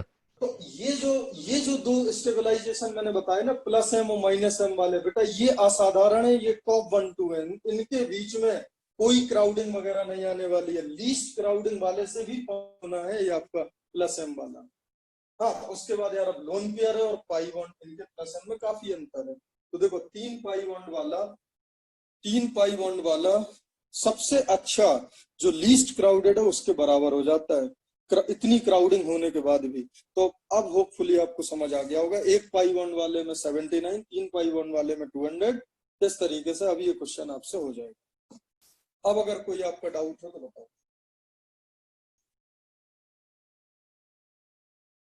ये बहुत ही जबरदस्त बात है, बहुत ही जबरदस्त बात। बेटा ये समझ आ गया सबको? सुनो, आंसर विल बी हाँ सर। T। अब देखो जरा, एक्चुअली में ये जो मैं अभी मैं बताया नहीं आपको, बट मैंने आपको पूरा एक्चुअल फील दे दिया।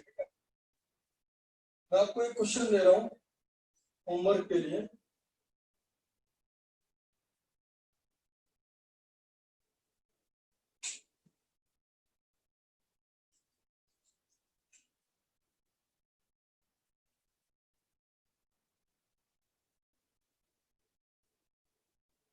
ठीक है, ये दो रेडिकल है, ये दिख रहे हैं ना दोनों रेडिकल आप लोग, यस सर। ठीक है। मैं ये हाईलाइट कर रहा हूं दिस प्लेस, मतलब this carbon and this carbon, ठीक है। मेरा क्वेश्चन ये है कि ये वाला जो कार्बन है वो इलेक्ट्रोफिलिक होगा और न्यूक्लियोफिलिक, ये कार्बन इलेक्ट्रोफिलिक होगा और न्यूक्लियोफिलिक। अगर मैं इस कार्बन को X बोल दूं और इसको Y बोल दूं तो जो अपने ऑप्शंस होंगे X, Y, electrophilic, electrophilic, nucleophilic, nucleophilic, electrophilic, nucleophilic, nucleophilic, electrophilic, ये आपके चार ऑप्शन हैं।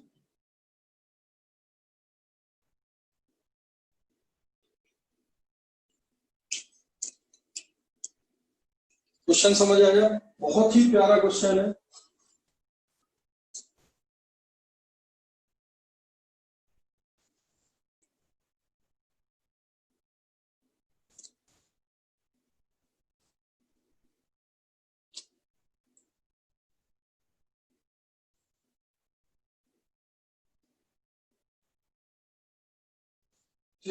ठीक है बेटा, इस क्वेश्चन को नोट कर लो और नेक्स्ट क्लास में हम लोग इस क्वेश्चन को डिस्कस करेंगे। बहुत ही जबरदस्त क्वेश्चन है। बोलो तो हिंट दूं थोड़ा सा, हिंट दूं क्या थोड़ा? हाँ सर। देखो सुनो, ये ज्ञान मत दे देना कि sir this is nucleophilic because of this lone pair. मैं क्लियरली बोल रहा हूँ, इस टर्मिनल की बात कर रहा हूँ। Because in front of radical loan pair और पाई बॉन्ड कहीं नहीं लगते हैं रिएक्शन करते टाइम। अगर कोई न्यूक्लियोफाइल इलेक्ट्रोफाइल होगा और उसमें रेडिकल होगा तो सबसे पहले हिसाब किताब रेडिकल करेगा। So the reactivity of radical is much much higher than any other species, carbocation, carbanion, lone pair, pi bond, sigma bond, समझ रहे हैं? तो I am interested only these two carbon, X and Y। तो अब आपने एक statement सुना होगा, radicals are electron deficient element and these can be treated as electrophile. ये आपने पक्का सुना होगा अगर आप पढ़े लिखे हो।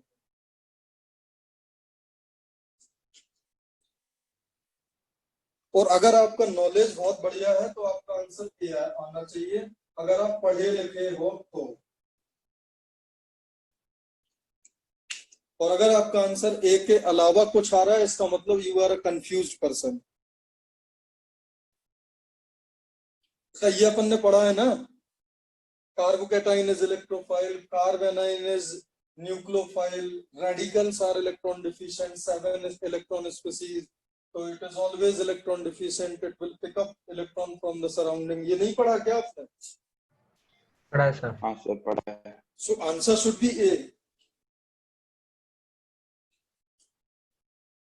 बेटा यस और नो? प्रणव तुम डी क्यों बोल रहे हो? सर नहीं, वो मैं कंफ्यूज हो गया था। तुमने वो SN2 वाला चक्कर देख लिया ना जो अभी सिखाया? Yes sir.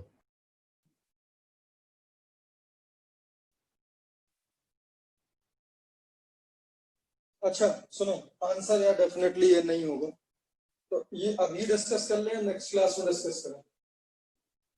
सर अभी कर लेते हैं। अभी कर लें, ठीक है। देखो बेटा बहुत ही जबरदस्त है। There is a one term SOMO. कितने लोग ने सुना है सोमो? सोमो सुना है आप लोग ने?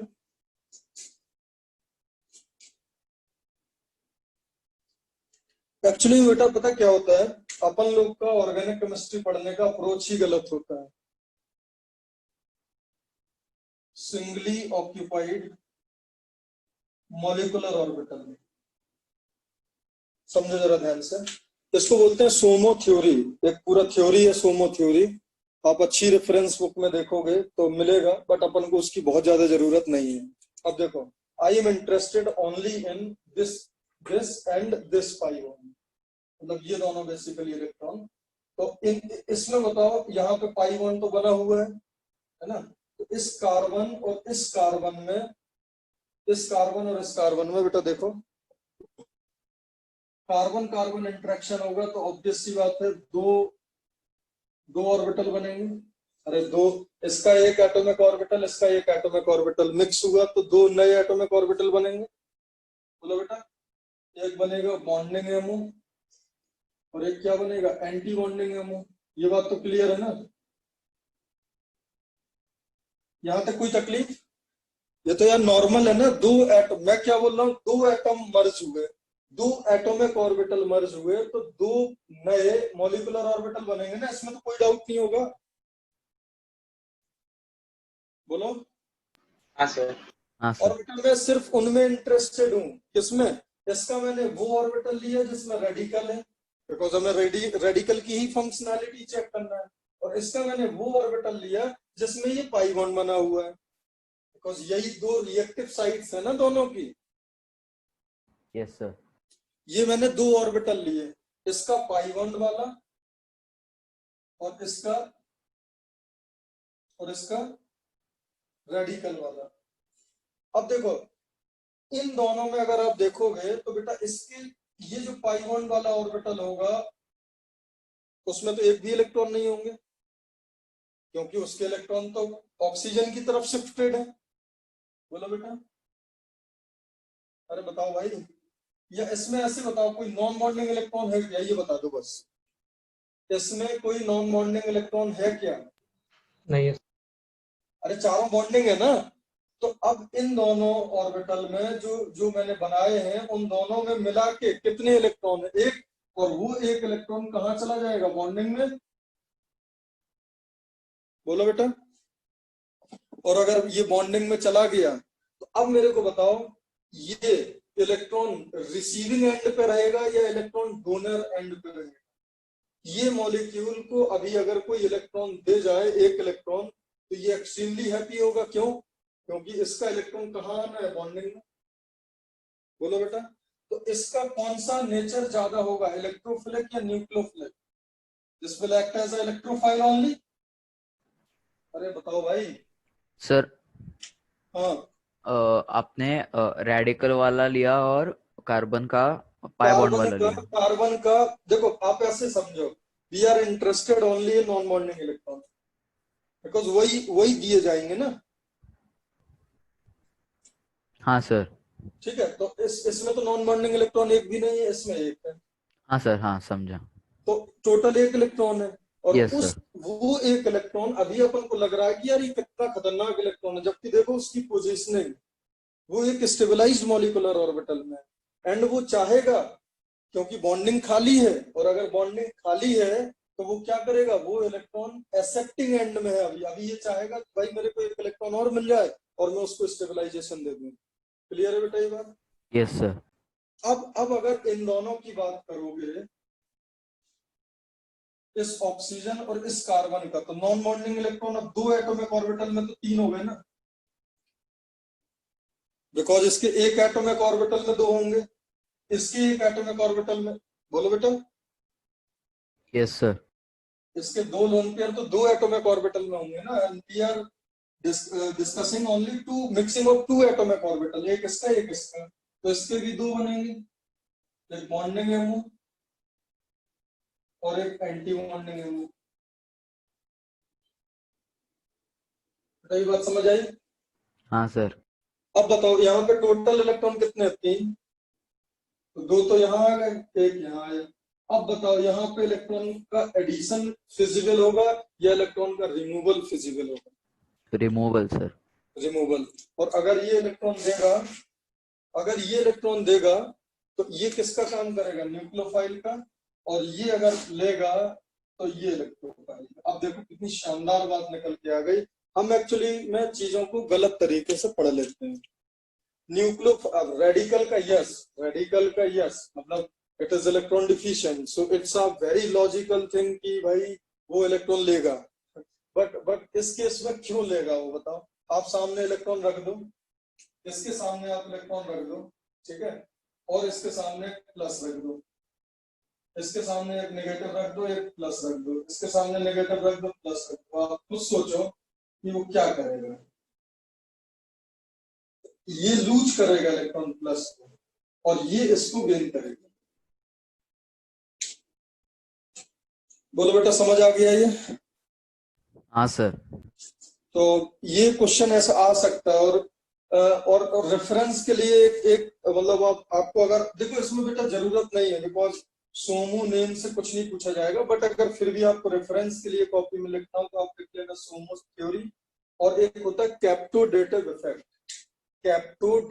इफेक्ट, वो आप लिख लो, सर्च कर लेना अगर आपको रिक्वायरमेंट हो। वैसे जरूरत नहीं पड़ेगी, आएगा क्वेश्चन अगर इस पे तो इसी से हो जाएगा, ठीक है। मैंने आपको इतना एक्सप्लेन कर दिया कि this is more than sufficient. तो अब इसका आंसर क्या होने वाला है? सी ऑप्शन आएगा ना बेटा इसका? Yes sir. चलो फिर नेक्स्ट क्लास में कंटिन्यू करेंगे। Thank you.